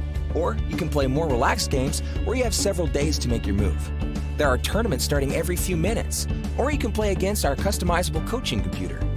Chess.com is for learning. Chess isn't just about playing, it's about getting better. Chess.com puts the best training tools at your fingertips. Sharpen your game with over 50,000 tactics puzzles. Improve your strategy with training videos by top grandmasters. Get instant feedback after your games with real-time computer analysis. Regardless of where you're at now, you can take your game to the next level. Chess.com is for sharing. Join the community where you can discuss chess ideas in the forums and follow the latest chess news. Or join a club with friends and play in a league against other clubs. You can find all this in your browser at home and at work, or on the go with your phone or tablet. Signing up is free and easy. So what are you waiting for? Enjoy your game.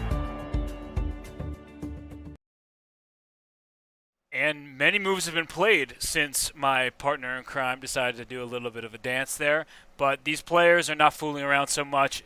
The game is fizzling out indeed, because after the move bishop to f4, as we see on the board, all of a sudden, black can just trade rooks and enter a position with that seems like it would be an easy draw. But don't be so certain, because after rook takes d2, pawns are on the dark squares. But no, who am I kidding? This game should be pretty easy to hold, though.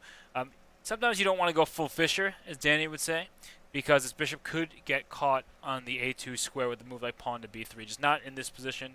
After, wait a second, it does get caught. c4, king c1 is the trick, because if you go king to c3 after, oh no, this also works. King pawn takes king b2, and your bishop actually gets trapped there. So don't be so certain you're going to make a draw, because in a position like this, your bishop does get trapped. And the key point is after pawn takes c2, king a2, this bishop covers the c1 square, meaning you do not get a queen.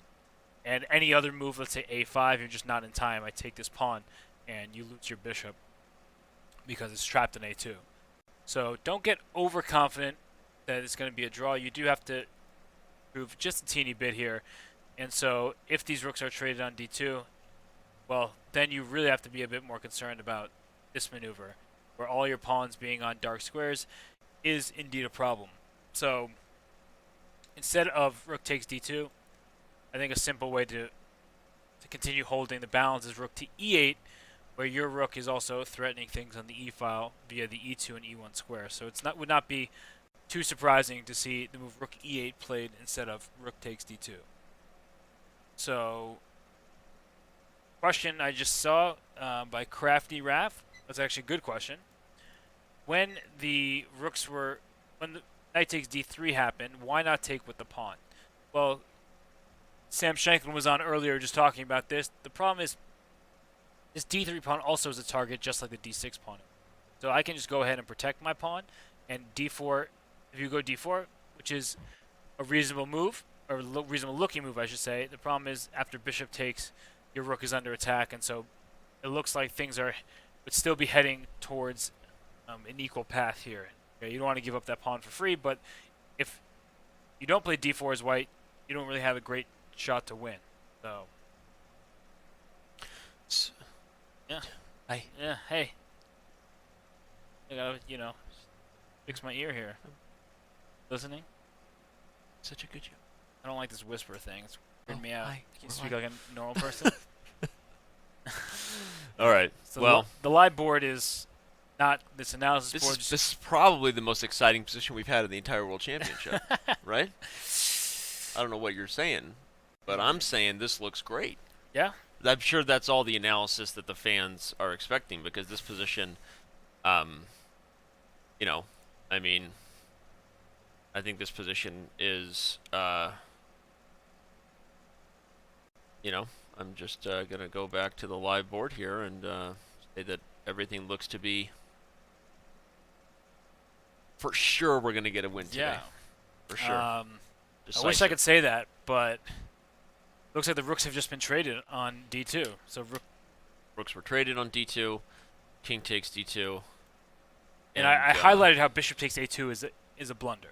Right, which is... Let me guess, you can say never go full Fisher. Never I go already full said Fisher. that. You already dropped my you. own line Yeah. against me. See, just to prove that you weren't listening. Yeah, and of King course C3. things like c4 don't matter. No, that's right. Actually, yeah, Pawn because takes after your takes king. you have this and the bishop guards. Proud it of you. You just in found time. it. Sorry. I was hesitating for a moment. Yeah, was it fake heady, like because you're a basketball player? Yeah, it was. I shook and took you Yeah. there. Broke your Yeah. ankles. You did an American step instead of a Euro Hesitation. step. That's right. No one loves the Ginobili 3-step travel European step more than me. Well, let's actually. I'm wondering if there's this a6 move. If there's any chance that White can do something, because the pawns on b6 and c5 seem to be a bit of an issue. I'm not positive how big of an issue quite yet, because if you try to win the pawn directly, b5 comes and you go bishop b6, this pawn can't be defended. But again, if you take on a2, b3, this bishop gets trapped because c4. Oh, wait a second, it doesn't get trapped anymore. Because after pawn takes b3, king b2, now you can take because c1 is not protected. The bishop has moved away. So that means that bishop c7 to b6 would a2 allow can be captured. Yeah, in fact, that would be probably a very quick way the game actually ends peacefully. Play b5 first, just so you don't lose that better pawn. But yeah, saying if bishop here, then take. Yep. There's also, even if you don't want to take on a2, you can probably start with like bishop after a6. So if bishop c7, b5, bishop b6, you can also try for bishop d5 or something like that to attack the g pawn. Now the one difference is here is, let's say g3 happens and c4. This is actually not so easy. Yeah, because you my have to be careful king, creating these situations. my king can just start running into the game. And you play something like a3, and then king c3, king b4, king a5, and these are the kind of obfuscate bishop endings you can lose. Because it almost goes back to like the Dvoretzky rook ending principle, right? Material being equal isn't as important as the fact that, okay, if black just continues to think, oh, I can't lose at all, keep everything on light squares, these kind of positions where the king is getting in, and, just to show you how you might lose something like this, the bishop moves, doesn't matter where, e8, yep, king. And once you get here, the king can get here just in time. And the bishop moves, and you have ideas like this, and suddenly the pawns are kind of being undermined from the rear here. Yeah, still. Okay, so so again, falls still. This is probably still a draw, but it is important to highlight that those are the kind of positions that if you were playing these endgames yourself, you would want to avoid, where your opponent's king is just so much more active than yours, despite material being equal. So, okay, I doubt that that's what we're going to see here after a6, but who knows? And for those of you wondering, regardless of what happens in this game, whether or not we will have our special guest, Grandmaster Wesley So, coming up, we will. And we are getting him lined up momentarily. Again, if you forgot who he was for, I don't know, maybe you just woke up in like a weird like fringe multi-universe or something and you just forgot who you were, you may have also forgotten who Wesley So was in that universe. And this is who he is. I don't think in any universe you can forget who Wesley So is. That's right. And he's currently the number 2 player right behind Fabiano Caruana, and he's the world number 10 ranked player. He won the Olympiad gold in 2016 with the U.S. team. Yep. And I believe he also won a gold medal for his board. So. That's right. So Wesley So's pretty good. And we're gonna dive into not just this game, but the overall match and get Wesley's thoughts on things and his prediction for Game 12, as well as his thoughts on facing young Christoph Duda in the upcoming Speed Chess Championship on Friday, November 30th, so less than a week from now. So we will have Wesley So no matter what, so you will get what you paid for. So the free 99, they get the Wesley So. Good price. Yeah. Well, let's get back into the daily question, because regardless of how exciting this game has been, so exciting, we've also had a lot of excitement on social media. Kasparov once said chess is like opera. The World Championship should remain operatic, okay? Like Queen's Bohemian Rhapsody, with long time controls. Blunders and short time controls won't contribute to interesting chess history. Yeah, and this game on the board certainly contributes to interesting chess history. So you're right about that one. The point was just proven right there. So I mean, it really depends on what you're looking for, honestly. Yeah. Because the best chess is played in classical time controls. There's no question about it. You have more time to think. Yep. You find better moves. Objectively, the best moves are found in that time control. That's not up for debate. But for the excitement of the fans and even the excitement of the players, right? There's you get an adrenaline rush when you're playing blitz chess or rapid chess. But I love chess way too much to advocate for a world. There is already a world championship for rapid and blitz, so those are great world championships. I think there needs to be more events with more rapid time controls and a time control with 90 minutes plus 30-second increment for the whole game. Generally breeds more excitement because there's less time. It gives us something to talk about now, and obviously given that we've had a ton of draws in this match, makes people feel a little bit, cynical about that. But even with my jokes aside, I agree with you, and I actually think that once if we do get a decisive game, right, it'll feel like it was worth waiting for, right? Because now you're getting a single win in dramatic fashion, even if it was Carlsen or Caruana who wins Game 12, right? Or if we get an epic tiebreaker that offers us not only decisive games, but, back and forth, punches. I mean, that's also going to feel like, wow, these were the two best players in the world. Though they couldn't get an edge against each other in classical, eventually one of them did. And so I think no matter what, there will be something dramatic and exciting happening, and if it gets there via a lot of peaceful, frankly, really accurate chess, that I guess if you want to say accuracy is a little more boring than blunders, I think that's partly true, but it'll be well worth the wait. Yeah, and I think there's a big difference between a match and a tournament where there's other players. And open tournaments where you have to chase the leader. You have to be more adventurous. You have to take more risk. Otherwise, you keep drawing and you fall down while someone else wins.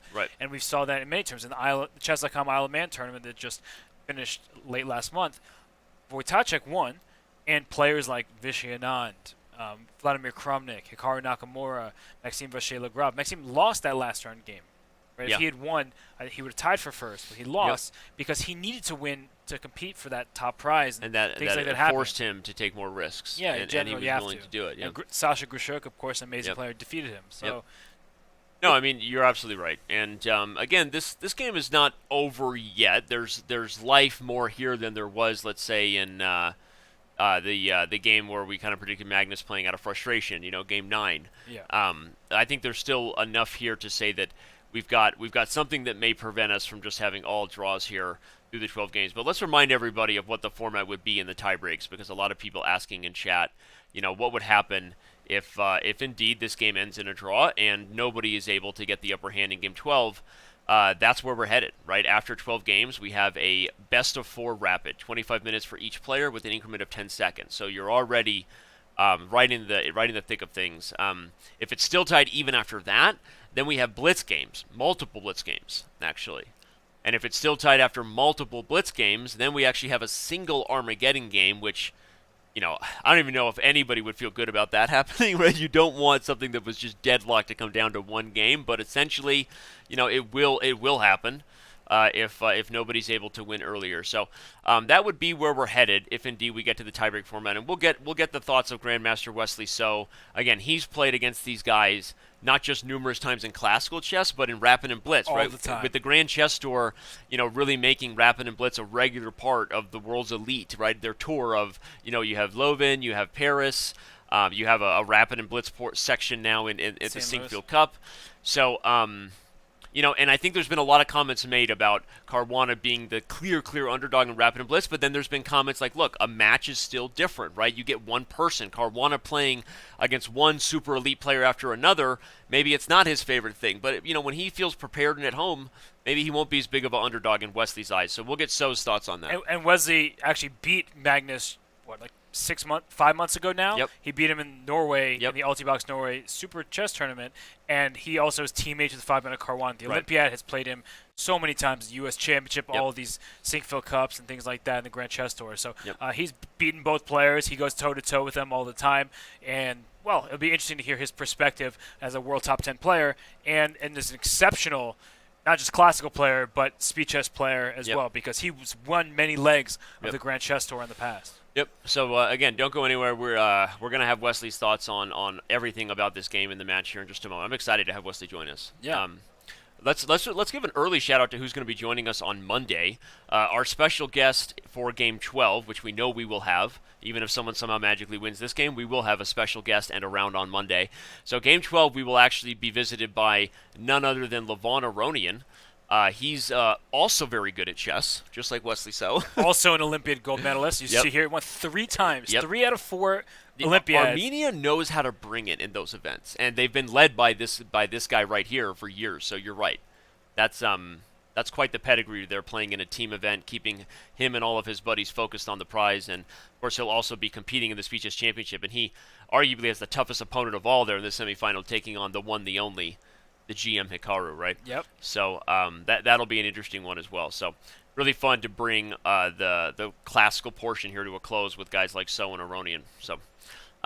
Players who so much history with both of the competitors in this World Championship, and also can give their insights on what they see as a spectator, right? Because not every day players at that elite level talk about other players. They have so much respect for each other, but mainly they're competitors in all stages. So you don't want to give any insight into what you think the opponent, that player does wrong or does well. You just want to leave it as a blank slate.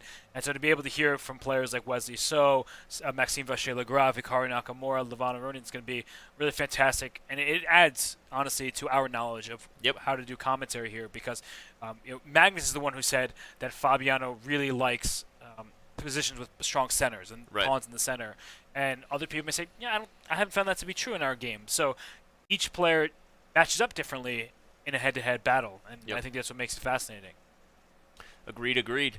All right, let's talk about this, because regardless of the fact that what we see on the board has us thinking a draw might happen, right? It might, all right? But let's go over some variations, because I think one thing that is surprising is how often games can be lost like this, especially by players who aren't guys like Magnus Carlsen and Fabiano Caruana.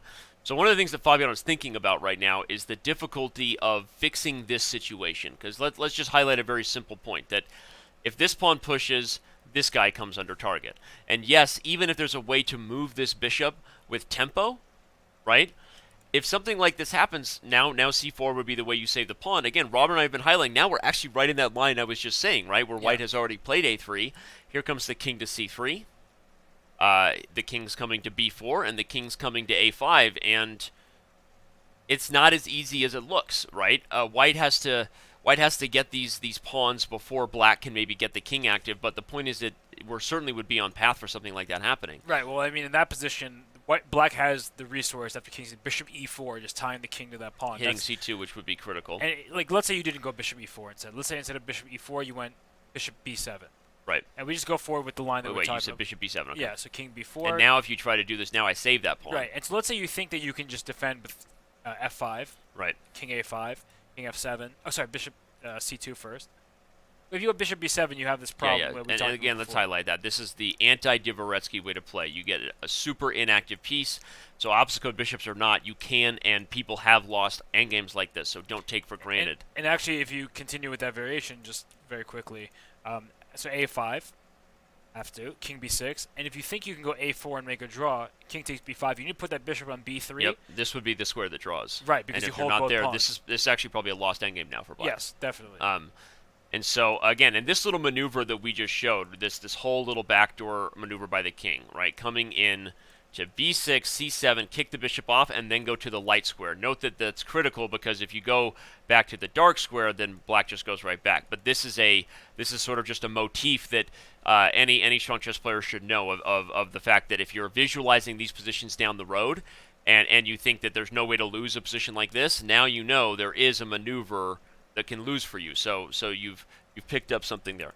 The other thing to think about is the fact that, okay, Robert did highlight the point that black is just in time. But what if white plays a move like f3 and then tries to get the same type of variation, right? Sure. Now there's no bishop e4.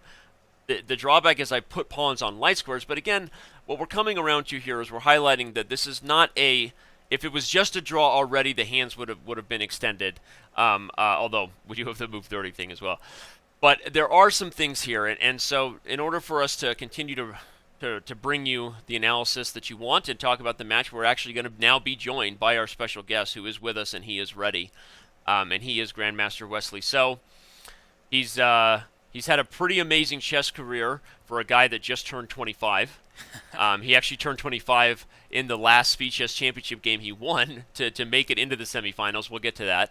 But he's pretty good as a 25-year-old and on his way to being maybe a challenger for the world title himself at some point someday. So, Grandmaster Wesley So, you are with us. You are live. Hey, Wesley, how's it going? Hey, Danny. Everything's good here. Very good here in Minnesota. Great. Below freezing weather. freezing weather. More reason to stay inside and do chess, right? Yeah, I know, right? It's always hard to go outside. Always hard to go outside when it's freezing. Yeah. Would you let it be 20 degrees colder if we could see more decisive results in this World Championship? Yeah, I know this. I didn't expect them to have 11 or 10 draws in a row, or, the most likely fact that they probably end in 12 draws. I didn't expect that totally, especially after watching the first game. Right. I thought Magnus was proving himself by trying to put pressure and win with the black pieces. That was really incredible. I couldn't have predicted before the match started that they would do so many draws, but again, that's what good chess is about. Right. Well, having played both of these guys in every different time control, what has been your view on who's been in better form so far in the match? If you were giving us the assessment of what you've seen from both these players, maybe the little things that you pick up, right, as their peer, as their often opponent, who do you think has been in slightly better form and why so far? Well, personally, watching the game, I thought Fabiano has been very impressive. He's improved a lot in recent months. If you tell me 10 months ago or a year ago that he would be outplaying Magnus or he would be more than holding his own against Magnus, I would be totally surprised because, less than a year ago after Wijk, he went even below 2,800. And there have been times where his tournament performances have not been very impressive. But, in the last few months in the Olympiad, Singfield Cup, he's been winning a lot of tournaments. So I think he's put up a very impressive performance so far. The score is tied right now, but Magnus has so much advantage in terms of experience over him. I think this is his 4th World Championship match. Yep. Well, for Fabiano, this is his first, and he's only played in 2 candidates. Magnus has a humongous amount of experience. Right. I just very impressed by Fabiano's performance. The game today, I was watching the live broadcast earlier you had with Sam Shankland. Right. Yeah. And I thought the game was very interesting at that point, but now they have opposite colored bishops, so it's very likely they're going to end in a draw.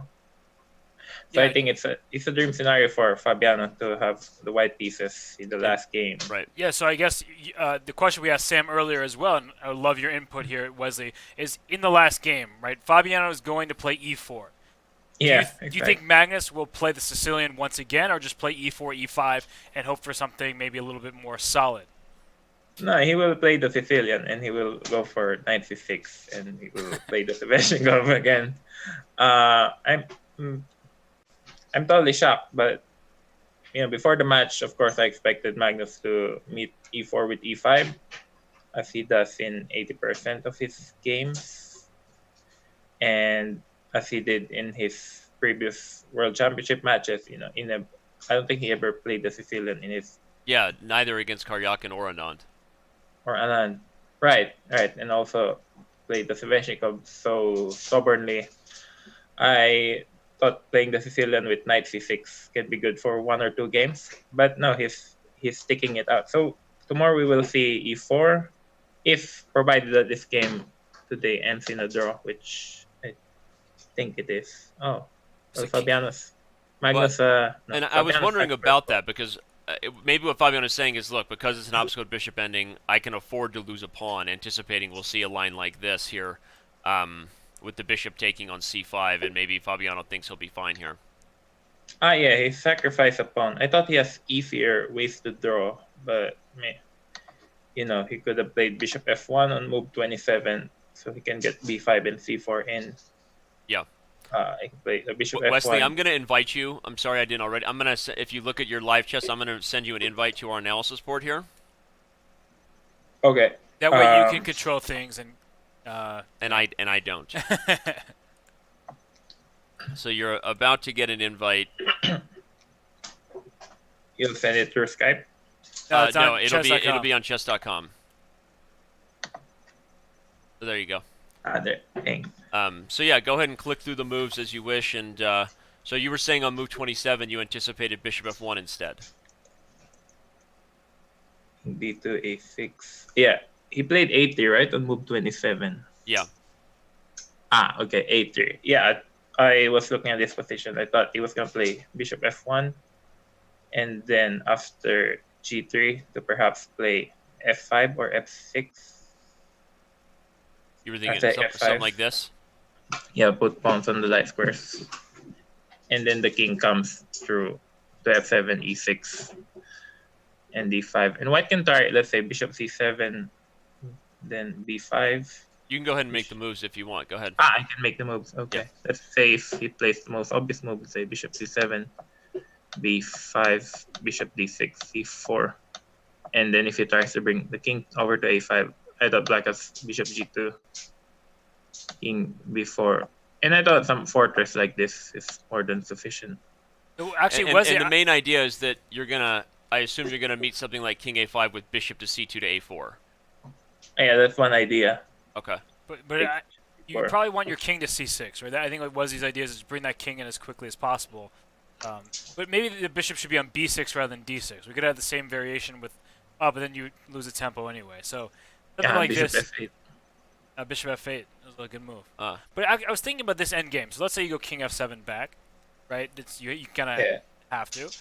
And then I put my bishop on c5. And we're going to go for Wesley's defensive setup. Are you going to put your bishop on c6 or on c2? Let's say I play bishop b7 now. Okay. So you go king b6. Bishop c8. Right, the king c7. So we were talking about lines exactly like this. But then I run into some problems after king b7. I mean, you could probably just keep your bishop on d7 here and still hold a draw, right? Bishop d7 and then play, I don't know, something like this. And, but then bishop f8 again. Yeah, I mean, okay, I'll go king f7 back and we'll do our little dilly-dally. Right, but now I go here and avoid a tempo maybe. I think the individual tempi aren't as important as just this defensive setup. And what I'm trying to say is the bishop on d7 stops you from. Okay, but I'm still gonna play devil's advocate because if I can get to this square, now you can't go here. Yeah, bishop and if you try to defend it, if I get to c5, maybe I have ideas like a4. So to end your devil's advocacy, I'm gonna go king d5 instead of g6. Okay, but then and you're bishop. I'm gonna go g5. And I'm gonna go g4. And the pain of opposite colored bishops is that even when you're up 2 pawns. This is absolutely hilarious.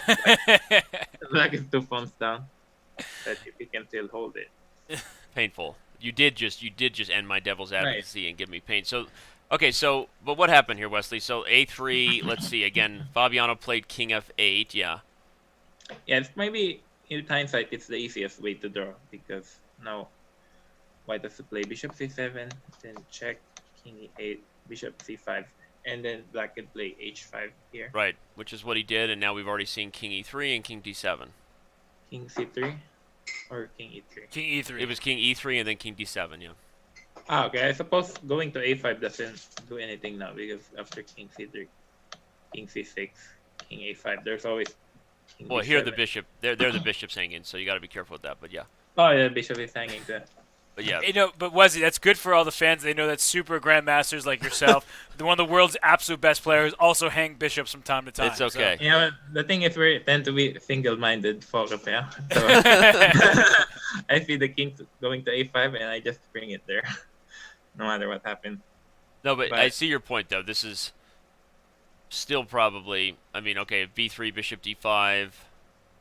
Yeah, b3, bishop d5. Basically, the bishop just stays on this diagonal. No, I think this is a total draw because after b3, bishop e6, black is also threatening to play bishop f5 now. Yeah. Right. So, yeah, and I think if the colors were reversed here and Fabiano had the white pieces, they would just make a couple moves and make a draw. But Danny said this many times that Magnus, likes to continue to play on. He says, "There's no risk in my position. I should play on, right? Only I can win the game. I can't lose, so there's no harm." But I just had a question for Wesley. I mean, you've played both these players so many times, right? And Magnus has made a lot, at least in earlier press conferences, about Fabiano loving control of the center, having pawns in the center, and we even heard him, Fabiano, after Game 9 say, "I didn't see anything concrete, and so he liquidated the position to get into a worse ending." What do you make of the players' styles? Like, what insight can you give to the fans as someone who's played them so many times? Like, what is Magnus looking for in a given game, and on the reverse side, what is Fabiano trying to do when he's playing? Well, first of all, I think two of them have very similar styles. They're two of the top two players in the world. I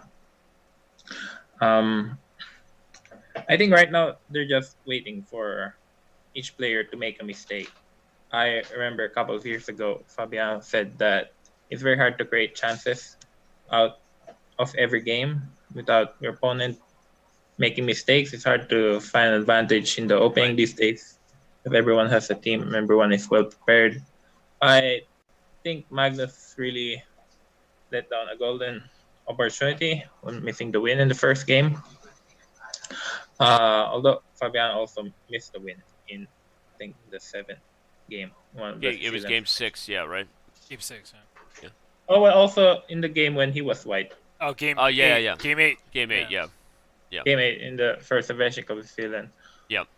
So, now I think they're waiting for each other mistakes. I think now Magnus' plan, especially since his game's going to end in a draw, is to get to the playoffs and then outplay Fabiano in the rapid matches. I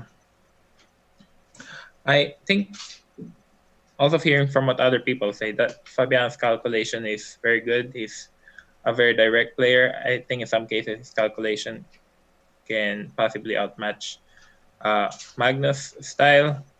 And he's just improved a lot over the last few months. So now Magnus cannot even hope to outplay him in an equal endgame. So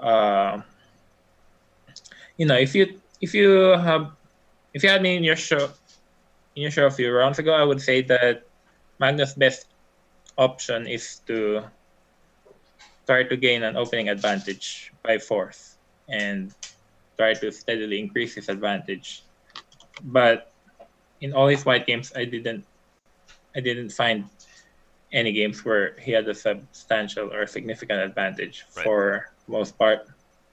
So, I don't know. It seems his best chance now is to go for the tiebreak and go for the playoff and hopefully avoid running into any trouble with the Sicilian Tedeschi Cup tomorrow. Well, I was just going to ask that. I mean, obviously, we've been tracking kind of the probability that we might get to a tiebreaker and kind of anticipating with every draw what the odds are that we're going to get a tiebreaker. So now we're getting closer and closer to that reality, with the odds being that we're going to get a match of rapid. And so let me ask you that. There's been a lot of opinions. I think the most popular one is certainly Magnus is the favorite in rapid and blitz based on what we've seen of Caruana playing in those types of time controls at the, we talked about the Grand Chess Tour, whatever. But there's also been the opinion that a match is different than an open tournament where they got to play you and Hikaru and Magnus, right? And so what are your thoughts on that? How much of a favorite do you see Magnus as being in the rapid, if at all, having played both of these guys in the time control we're going to have? Oh, well, I think it's, my opinion is objectively looking is a big favorite. I mean, I'm hoping, Fabiano will pull it through and win the match. Because they play for the same federation. But objectively, I think Magnus has a huge advantage. Let's say. Magnus what? You think Magnus is a huge advantage? Yeah, I probably shouldn't say too much, considering if St. Louis people are watching this video. That's a great, that is a great, answer. honest answer right there. Well, St. Louis is allowed to root for who they want, but you're also allowed to have an objective opinion because you played these guys. But So I mean, I don't think you're blowing any minds to say that Magnus is the favorite in that time control. But do you give Fabiano more? MVL gave Fabiano more chances because it's a match and because he gets to play one player. Do you buy that Fabiano has better chances there, or you still see Magnus as the favorite? By what percent did he give him? I think he just said it was not as much of a mismatch as people think. And I think Hikaru said like 80%. Is that right? Yeah, Hikaru gave Magnus an 80%, chance. Which, I'd probably put it at 70 or 65. Yeah. Personally, well, Fabiano did very well in the last St. Louis Rapid and Blitz. Right. I think he started with 2 wins in a row or 3 wins in 4 games. He won 2 games with black pieces against Grischuk and Levon Aronyan in Rapid games. So I think he did a lot of practice beforehand. He's learned from his lessons in Paris and in Belgium. So I'm just not sure how much preparation he did playing for the playoffs. Obviously, before the match, a player doesn't necessarily prepare for the tiebreak or the playoff time controls. We prepare for the long game, the classicals, prepare openings and opening ideas and match strategies. We don't go into a match, especially a very long 12-game match, preparing for the playoffs. I think the probability of getting a playoff has gone up with every game. Yeah. Being a draw, but like you said, you don't go into a 12-game match thinking I'm going to try to win in a playoff. Yeah, if it's a World Cup where it's only a 2-game match against one player, then it's possible.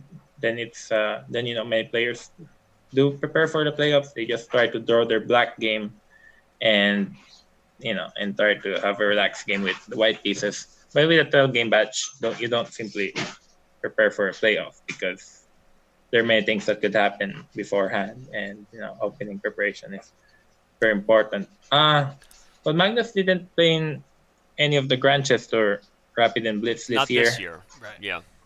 Yeah, so I don't even remember when the last time he played in a Rapid tournament. But for sure, he's had practice. He's had seconds. He's had other Norwegian players sparring with him. Yeah, and Wesley, I mean, I came into this match looking at the head-to-head matchup between Fabiano and Magnus, thinking, okay, everyone can see by a quick search online, it's 10-5 head-to-head in their classical games, in certain decisive games. And Fabiano has not beaten Magnus since 2015, and Magnus has beaten him 3 times since then. So I thought that this would be, despite the fact that Fabiano gained so many rating points, and he was sort of beating players that were not named Magnus, I thought in direct combat, head-to-head, that Magnus was the huge favorite because it's like tennis. You can beat everybody else, but if Roger Federer can't beat Novak Djokovic, well, then he's going to lose in the Grand Slams, right? That sort of becomes the problem. But I've been impressed by Fabiano's resolve and his resourcefulness, so I guess my question is, because he's proven that past results are not indicative of the current match, do you think that kind of bodes well for Fabiano's chances?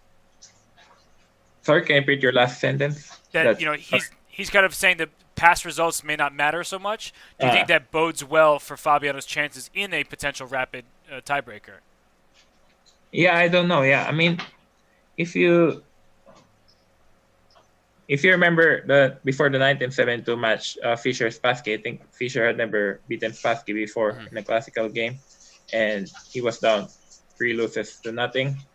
And also before this match, many people were saying that Fabiano's style is not geared or is not capable to handle Magnus, which makes sense, right? Because of their overall classical score. Yeah. And also in their last match in the Singfield Cup, Fabiano was in terrible pressure and was in great trouble of losing in the Petrov opening.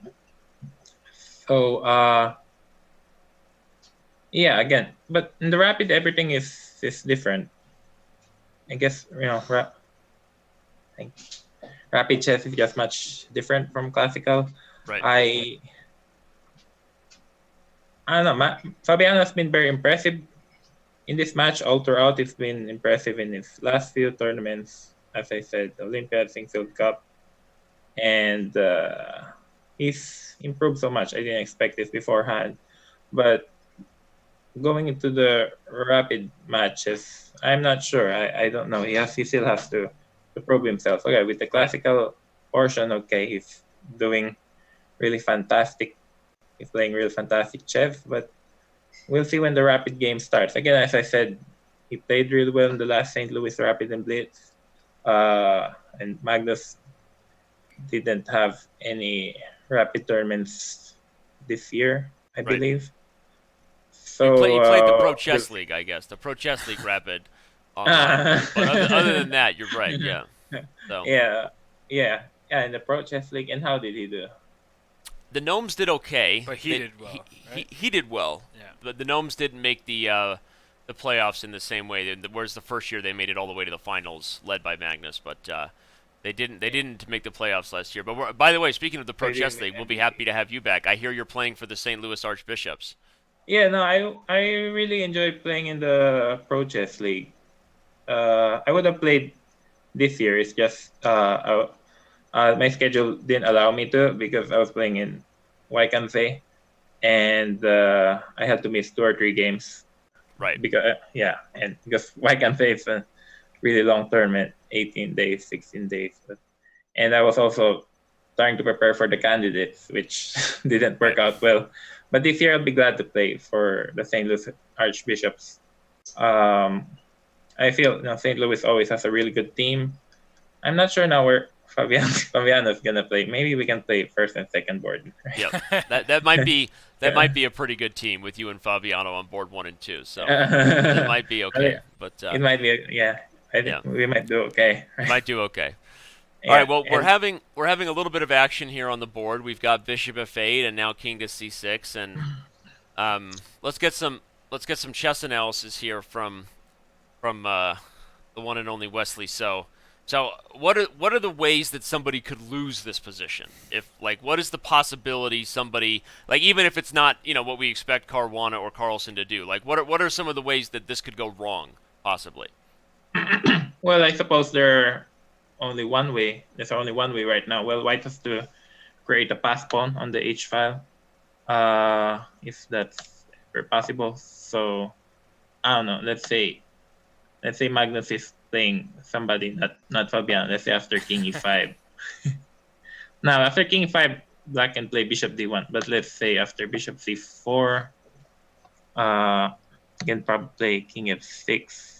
Well, White's only hope is really to create a pass H pawn. Let's say after Bishop E6, F3, he can try to play King G5 and then G4. That's G4, an interesting H4. point, just to show if Black just sits tight. You might. G4 now. Although Black if Bishop E2, Bishop E2 or Bishop D5 still draws. So maybe White should start with King G5. Yeah, I don't know. I guess it seems to be a very easy draw. But let's say Black plays Bishop E6 and after G4. Let's say if White gets this position by some miracle, then now Black is in trouble. Yeah, and the main reason, just to show everyone, is that this is coming, and White will get a pass pawn. Yeah, right. And basically, Black is maybe F5 still draws here. Oh no. Well, I was thinking about that, but F5 is a clever way, but then H4 still comes in, and it's close. Although but maybe Black wins if you go too far. No, Bishop H6. Bishop H6. Yeah. No, but this is exactly what White wants: is to give Black some kind of pass pawn as long as I get my own. There's also the idea that when you get the King to F6, okay, it's again, it requires cooperation by Black, but you could try for F4 and F5 if they allow that, and then try to do something where you split the pawns. But, exactly. Here, F5, GF5, and King. If I'm not sure if this is winning, it's probably still drawing. Yeah, just King D7 and or Bishop E6, and then King G5, Bishop G4, King F6, Bishop E6. So what's the current position right now? Current position, Black has just played the move King to C6. So if we back up, oops, sorry, my fault. This is the current position here. Well, the problem is they say all bishop of opposite colored of Endings are opposite drawn, colors right? is always are always a draw. Uh, they also have strong drawish tendencies. As I know from Sierra. We also in the Olympiad recently I played the bishop of opposite colors against Radoslav Watasek, and I was surprised when he traded the rooks and went for the bishop endgame. But apparently it's just a well-known book draw, and I absolutely no way to make progress. And I think in that game I was even a couple of pawns up because I had the A and B pawns, and he didn't have any queenside pawns, but he still made a relatively easy draw. So, so yeah, this game should probably just any other. I don't really see any ideas because after f3, I can always play bishop d5, or well, I suppose one idea where white can make progress if black makes a bad move, let's say after bishop f5 to trade one of the kingside pawns for the queenside pawns, and here probably white has real chances after g4. Won't be surprised if this turns out to be winning for white. Yeah, because the king is so active, it supports the passed pawns that are coming down the board. This is definitely not what black wants. And actually, in the game, we did get a couple more moves, and Fabiano proved that point, that he doesn't want to just let that king run into f6. He started challenging the pawns from... after the move king to c6, white played b3, Fabiano played bishop d1, and now Magnus has already responded instantly with the move king to d3. Well, maybe trying to make a c4 or c5, like create a pass pawn on the queen side first before running the king over to the king side. Yeah, so if black plays a move like this, is that a realistic idea to get c4 and c5? Well, it's an idea. At least white still keeps the game going. Right. But after bc, do you take with the b or c? The problem is that black's king is so very well placed compared to, let's say, 8 moves ago when his king was stuck on g8. Yeah. His king controls everything now. So, yeah. You can just stay in this diagonal or stay in this d7, e8 and prevent the white king from infiltrating. Yeah, so this endgame should be a draw. For example, even in this position, if white manages to trade the c pawn for the a pawn, let's say like this, I think this is still a total draw. Right. Say after bishop b35, bishop c4. And this is a typical sort of blockade that everybody at home should take note about, because the bishop guards a6, and the black king sort of shoulders the white king, preventing it from getting into the game. And if you ever push a6, then the white king is completely frozen to guarding that pawn forever. Just totally stuck. It seems like white is making progress, right? Just advancing the pass pawn. But in fact, you highlight a good point that, okay, this wouldn't necessarily be the case with these pawns, but sometimes these endgames are drawn even if you have 2 pawns, right? Because of the exact same blockading idea where the bishop just kind of holds everybody on the light square diagonal. So, yeah, you're right. So you're pointing out that even if black doesn't take the pawn, he can draw. in a lot of these endgames, this is still a draw, right? That'd be so hilarious if even this position is a draw. But this would be something that black definitely doesn't want, because then the king runs the other way. But Wesley, I had a question for you. We're very grateful you're joining us for the World Championship, but have you been preparing yourself? Because don't you have a pretty important match coming up in just a couple of days from now? It's Jan-Christoph Duda. That's right. The Speed Chess Championship, the looming match versus Jan-Christoph Duda. I mean, obviously you followed him, right? I mean, he's already pulled off 2 huge upsets to get into the semifinals against you over Sergei Karyakin and Alexander Grishuk. So, what are your thoughts on playing the youngster here? Well, I'm very excited. I look forward to the match. I'm playing him on November 30th, I believe. Yep, right? Sounds right. Yes. So it's 6 days from now on Friday. I'm very excited. I believe it's going to be a very tough match. Jan-Christoph Duda is, the biggest, or one of the biggest young stars right now. Others are Vidit. I also played him. I mean, if you told me a few weeks ago or a few months or before the match that he would beat Sergey Karyakin, who is, I believe, one of the top favorites in blitz matches, and Alexander Grischuk, who is also one of the top favorites. I believe he reached the semifinal last year. Yep. Only losing to Magnus. I would be totally shocked, of course, in these two matches. I believe the Russian players are the favorites. Not to take fact away from Jan Krzysztof Duda, but this is first speed match tournament, and he's still a very young player. But hey, maybe he practices a lot of blitz and rapid with other Polish GMs. I don't know. I know that some of them work together. He's being coached by. Who is he being coached by? I don't even know. You're saying working with some of the top Polish players like Wojtaszek, or he has a different coach? I think he works with. One second, let me get the name. I was like wondering if he's pausing. I think he used to be coached by Kamil Miton. Yeah, Polish grandmaster who is in the States. Played many terms in the States. Yep. Yeah. Is he based in the States? I don't think he's based in the States, but he used to play many terms in the United. Yeah, I think I played him. I played Jan Krzysztof Duda in Leon last year, 2017. So we played 4 rapid matches, and I barely won that match because I lost the first game, and I was in serious pressure for the most part. But his coach was there, and also Kamil Miton is their coach in the Olympiad. So I believe they work together and we're close together. Well, I seriously don't know what to expect from Jan Krzysztof. I mean, I don't have much experience playing with him. I never played the blitz with him in the past.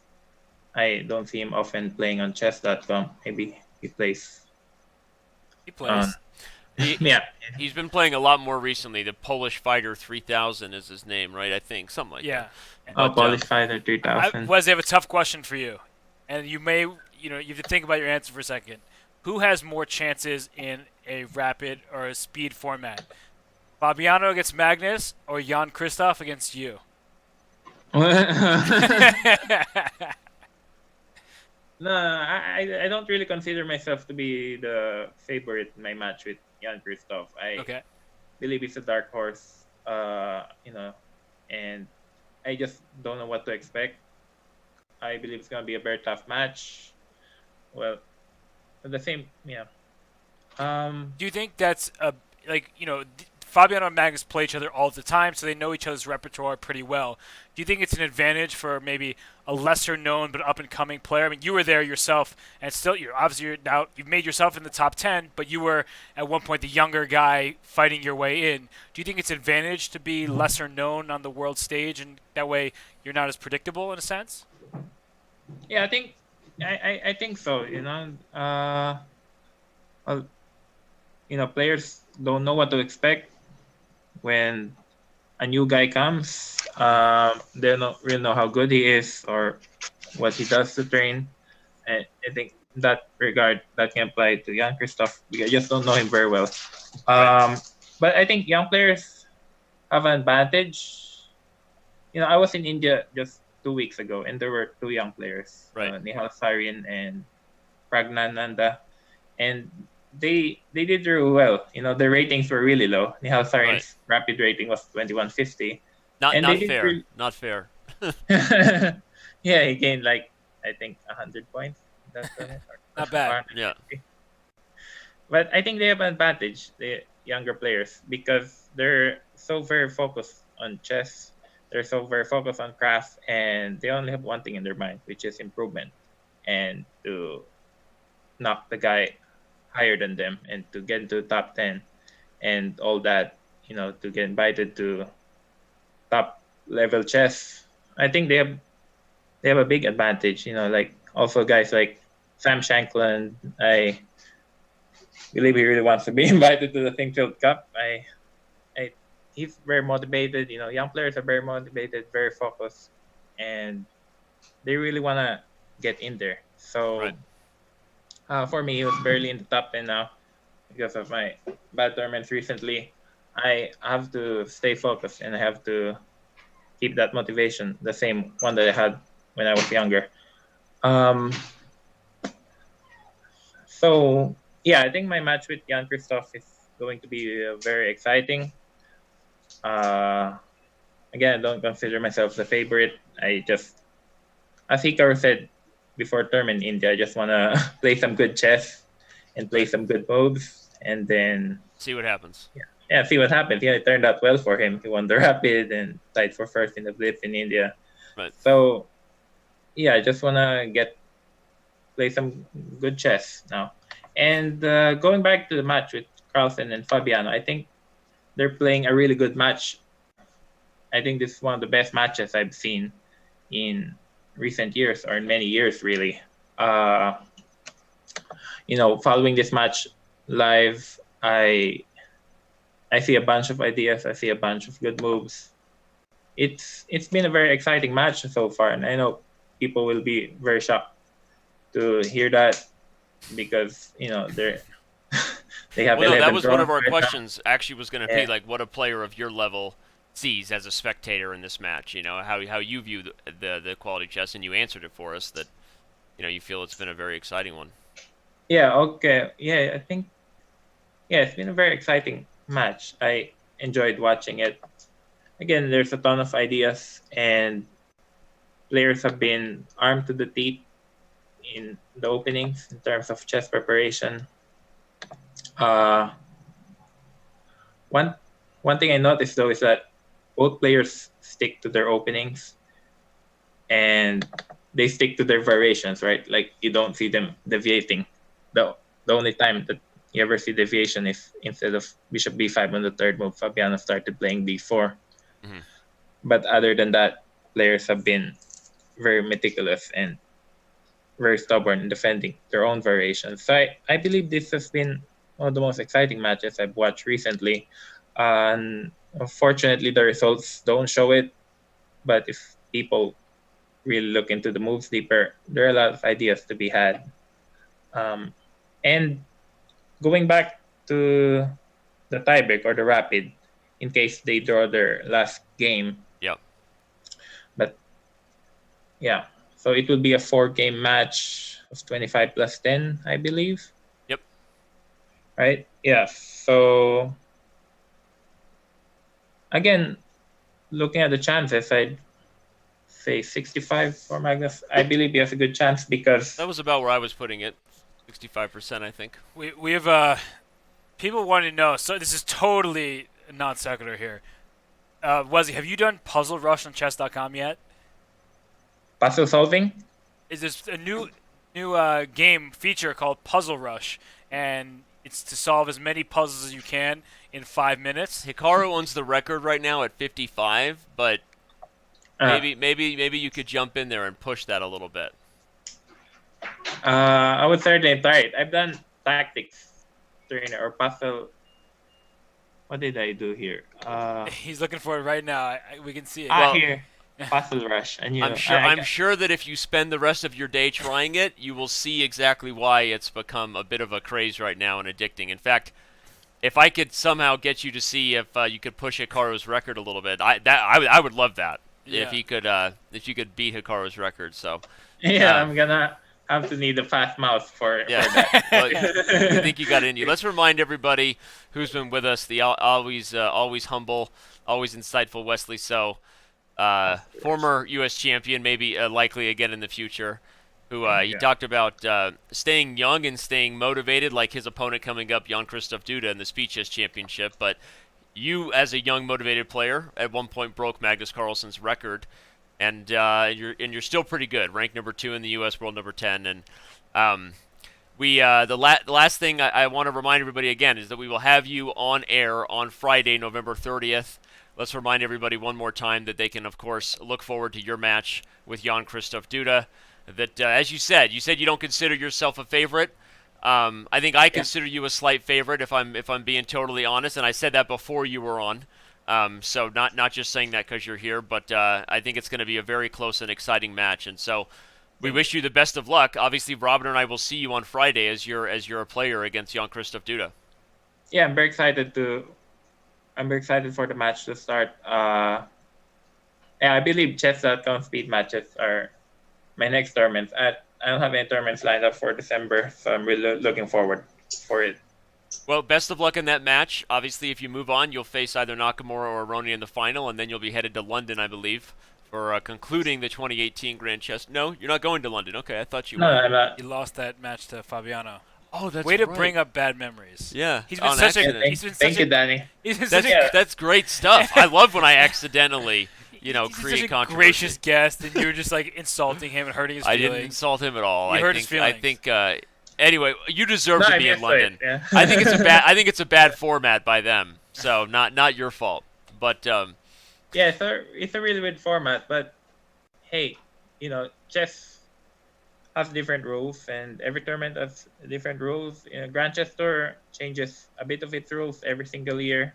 So I think players just has to live with it and live with the consequences. But a funny fact is that in the last round of the St. Louis Rapid and Blitz, I was playing a Blitz game and the white pieces against Sergei Karyakin, and I wasn't sure if I should play for a win or not, so I decided to go for it and ended up losing the game. But if I drew that game, and with hindsight, going back fast forward, I wouldn't have to do the tiebreaks with Fabiano. yeah. Well, But it's nice that you played for the win, though, honestly. And we know you'll be playing for the win on Friday. We're going to let you go. We're going to do our best to keep this game as exciting as possible, as all they're doing is taking us down a path of... We've been here before. We've been here before, so this is not new to us. But, Wesley, this has been great to have you. Obviously, like I said, we'll see you in about a week. And thank you so much for taking some time on a Saturday to join us here. And best of luck against Jan Krzysztof Duda. thank you, Danny, and thank you, Robert. Of course. Thanks See you, for buddy. joining us. And look who just subscribed. Puzzle Rush. Puzzle Rush just Puzzle subscribed. Rush just subscribed. Whoever created that username, Puzzler Rush. Puzzle Rush? Puzzler Ush. Like Usher? Puzzler Ush. Maybe he's Usher. No. All right. You've got it. Well, maybe we need to take a quick break then on that note as I continue to struggle reading usernames whenever doing commentary. But you can read our usernames, get at us on Twitter, get involved with the official hashtag of our show, Chess TV, and Rob and I will be back in just a few moments.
Chess.com is about playing.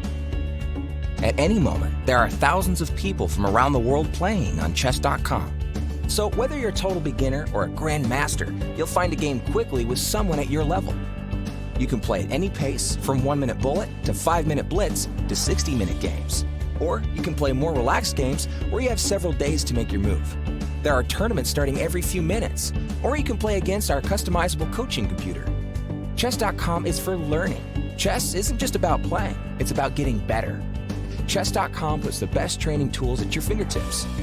Sharpen your game with over 50,000 tactics puzzles. Improve your strategy with training videos by top grandmasters. Get instant feedback after your games with real-time computer analysis. Regardless of where you're at now, you can take your game to the next level. Chess.com is for sharing. Join the community where you can discuss chess ideas in the forums and follow the latest chess news. Or join a club with friends and play in a league against other clubs. You can find all this in your browser at home and at work, or on the go with your phone or tablet.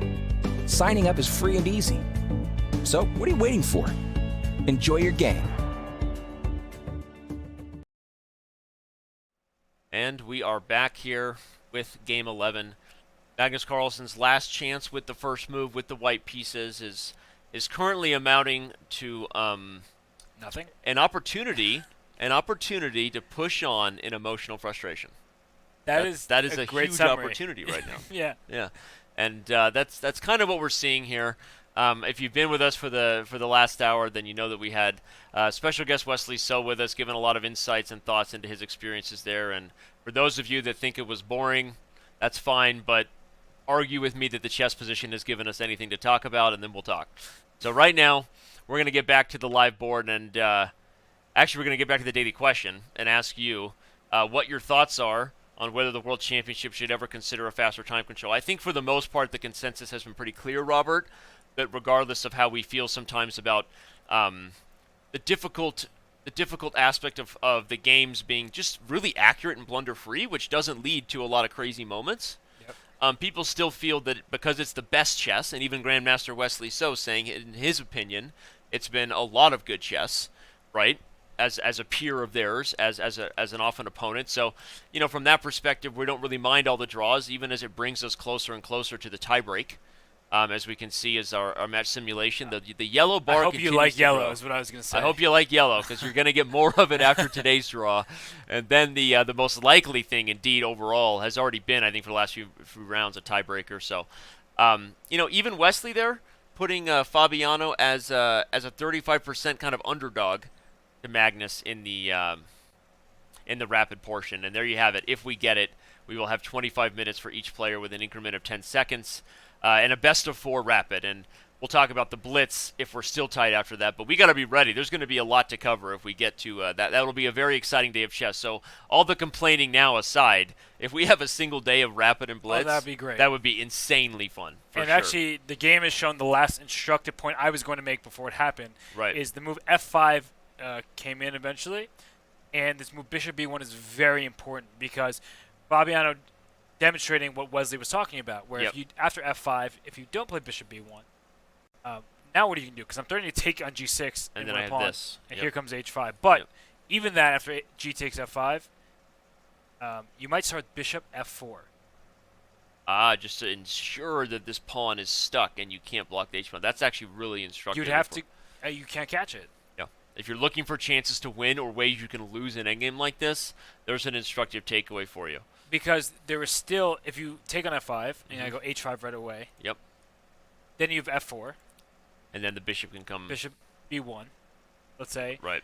And the problem always is, actually I should take on C5 I was going to say, take on C5 first. And the point is that after something like this happens, black is already in a position where you can just give up the bishop for the pawn and draw with the opposite color corner. I feel like we had one other endgame where we could highlight this, right? Yes. Again, if you have a color square that is the opposite of your opponent's bishop, then even down a piece and a pawn, you still can't lose those endgames. So chess can be a cruel game sometimes, especially for those of you who maybe have a slight advantage and feel like you deserve to win.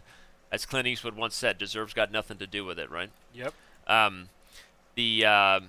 The move bishop to b1, though, super instructive because it highlights the fact that That's not going to happen. Obviously, Fabiano is aware of this trick, and even with this sort of waiting move now, bishop f2, he just plays bishop c2. Not going to fall for the trick. If you take this pawn, it's not a free pawn because h5 comes in. Yep. And this is a different story, and the big reason why is because after, let's say I go bishop to b1, because I can't take the pawn, I lose my bishop, h6, g5, I take on g5. Right. And here's the issue, right? My bishop on f2 protects the c5 pawn. Yep. You can't kick my bishop away with a pawn sacrifice. Yep. So I'm just simply going to reroute my king f6, g7, and play h7 and win the game. And this is important because if you're aware of all the endgames you can have that hold a draw, you can also be aware of all the endgames that that lose, right? And so you want to make sure you have like your map, right? You know where you want to go and you know what you want to avoid, and that's how mistakes are avoided. In this game, it's not going to be relevant because players are not going to get under time pressure. But Robin and I, with our students a lot, often highlight that it seems easy.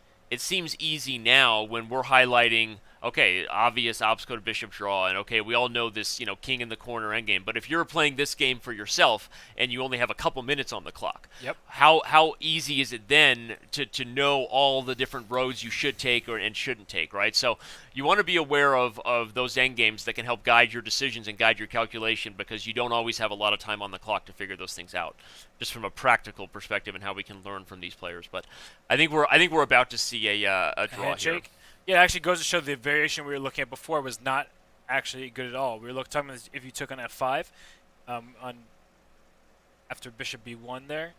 Wait. The analysis. Oh, okay. If you had taken on f5. Yep. No, the other line. After 54. Yep. Yeah. So h5. Yep. After f4, you just play bishop f2 again. And so that actually would still be a win. still be winning. Right? Yeah. So again, we were highlighting that's another reason why you would actually play bishop f4 here, right? Yes. Keep that pawn stuck and make it impossible. And you don't even need to. I guess that's the point, right? Because if you can play h5 and after f4 just play bishop f2, right? Yeah. As long as you hold on to this pawn, right? Because the corner pawn can't win. Yep. But that c pawn certainly can. We're going to be talking a lot about this tomorrow, so it's a great fact that has been brought up here by our producers and everyone behind the scenes. I think maybe Mike bringing us this stat if I had to guess, but the last World Championship match that was decided by the last game being decisive was actually the Anand versus Topalov match in 2010. So that was that the last World Championship match that Anand defended successfully before Carlsen? 2010? No, Gelfand. Gelfand. Okay, sorry. Yes. So Anand defeating Topalov in the last round of the 2010 World Championship match was the last time we had that happen. So with Game 12 coming up on Monday, obviously Fabiano Caruana will have the white pieces, right? Who knows what could happen? You could also overpress with the white pieces and give winning chance to your opponent. So we have had World Championship matches come down to one game to win it all, one game to bind them. One game to bring it all in, whatever, freaking A. I mean, I'm not a Star Wars expert. The main thing here is that we're probably not going to have a decisive result in this game, but we may have a decisive result in the last game. Yeah. So there you go. I'm just waiting for them to shake hands because looks like indeed it has been a draw. Yeah, Bishop to c2 was the last move in this position. After f5, as we highlighted, bishop to b1, bishop f2, bishop c2, and unsurprised we are that the players have extended hands. Robert, they've done plenty of that. Plenty of that, yeah. And so we have a draw. So again, for those of you wondering what are the odds that we're going to see a decisive game, it does happen. It has happened, and the last time it happened was in 2010, so less than a decade ago. And I'm excited for Game 12 because no matter what, it's all on the line, right? But last time we saw it being online was in 2016, where Carlsen with the white pieces against But Karyakin. I'll give you a big difference in that. The difference was Magnus considered himself a huge favorite in the Rapid and Blitz, so with the white pieces, right, he was willing to push it if he had down. the white Fabiano does not consider Exactly. himself the favorite in Rapid and Blitz. I was going to ask you if Fabiano had black tomorrow, not tomorrow, Monday, right, and Magnus had white, would Magnus do the same thing? Just say, let's go to the tie breaks? I think he would, honestly. I think because we've seen history suggest that he would against Sergei Karyakin. And again, if you didn't follow the matches closely in London in 2016, Magnus Carlsen kind of disappointed a lot of us in the sense that he didn't take that last game as a chance to just end it. He considered himself a big enough favorite in the Rapid and Blitz that he just forced Sergei Karyakin into the faster time control. Let's remind everybody the format of the Rapid and Blitz if we get there one last time while we have you all.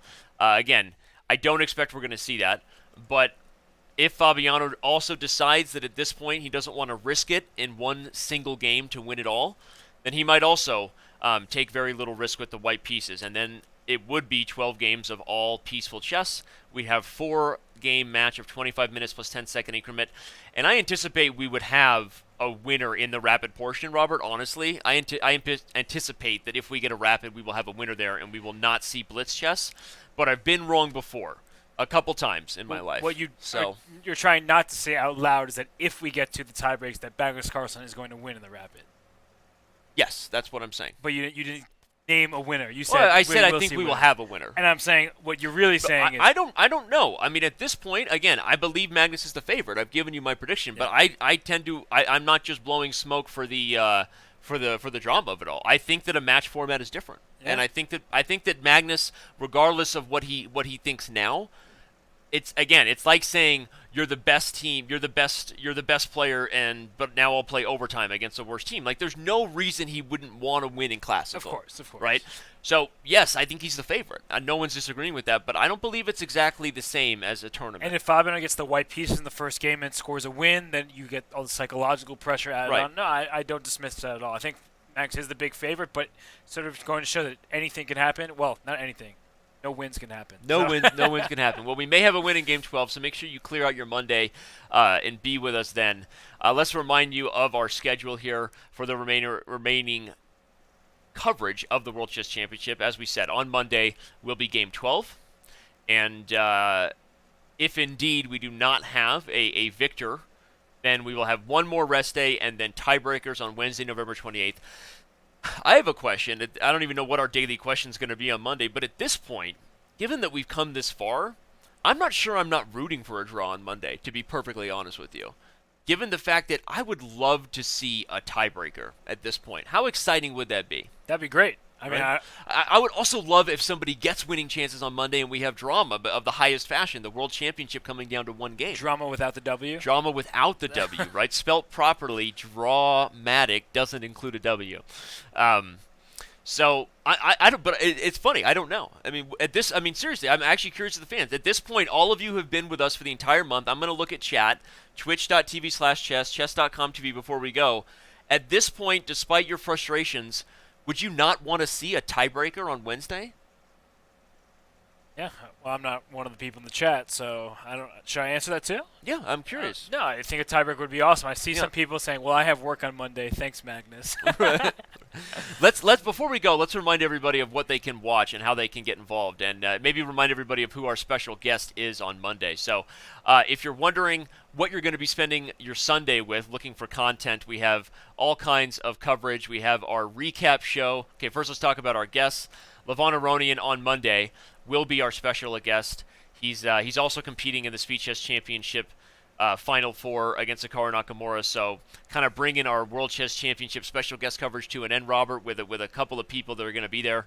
We had Wesley today, and we will have Aronian on Monday. But as I said, the recap coverage starts tomorrow with Levi Rosman, Wingardium Levi Rosman, and go to twitch.tv/Gotham Chess right now and give him a follow.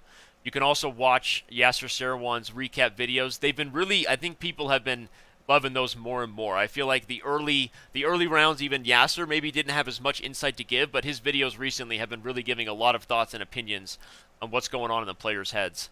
And probably within the next 30 minutes, I'm going to give a countdown because Yermo has been that good, that fast. We will already have a full daily recap video, get Grandmaster Yermolinsky's thoughts on what's been happening in this match and what happened in Game 11 today. I don't think I have much else to say. Make sure you stick around for the Chess Bras. I got nothing for you. Nothing for me? Nope. Chess Bras coming up. And thanks for being here. We will see all of you on Monday.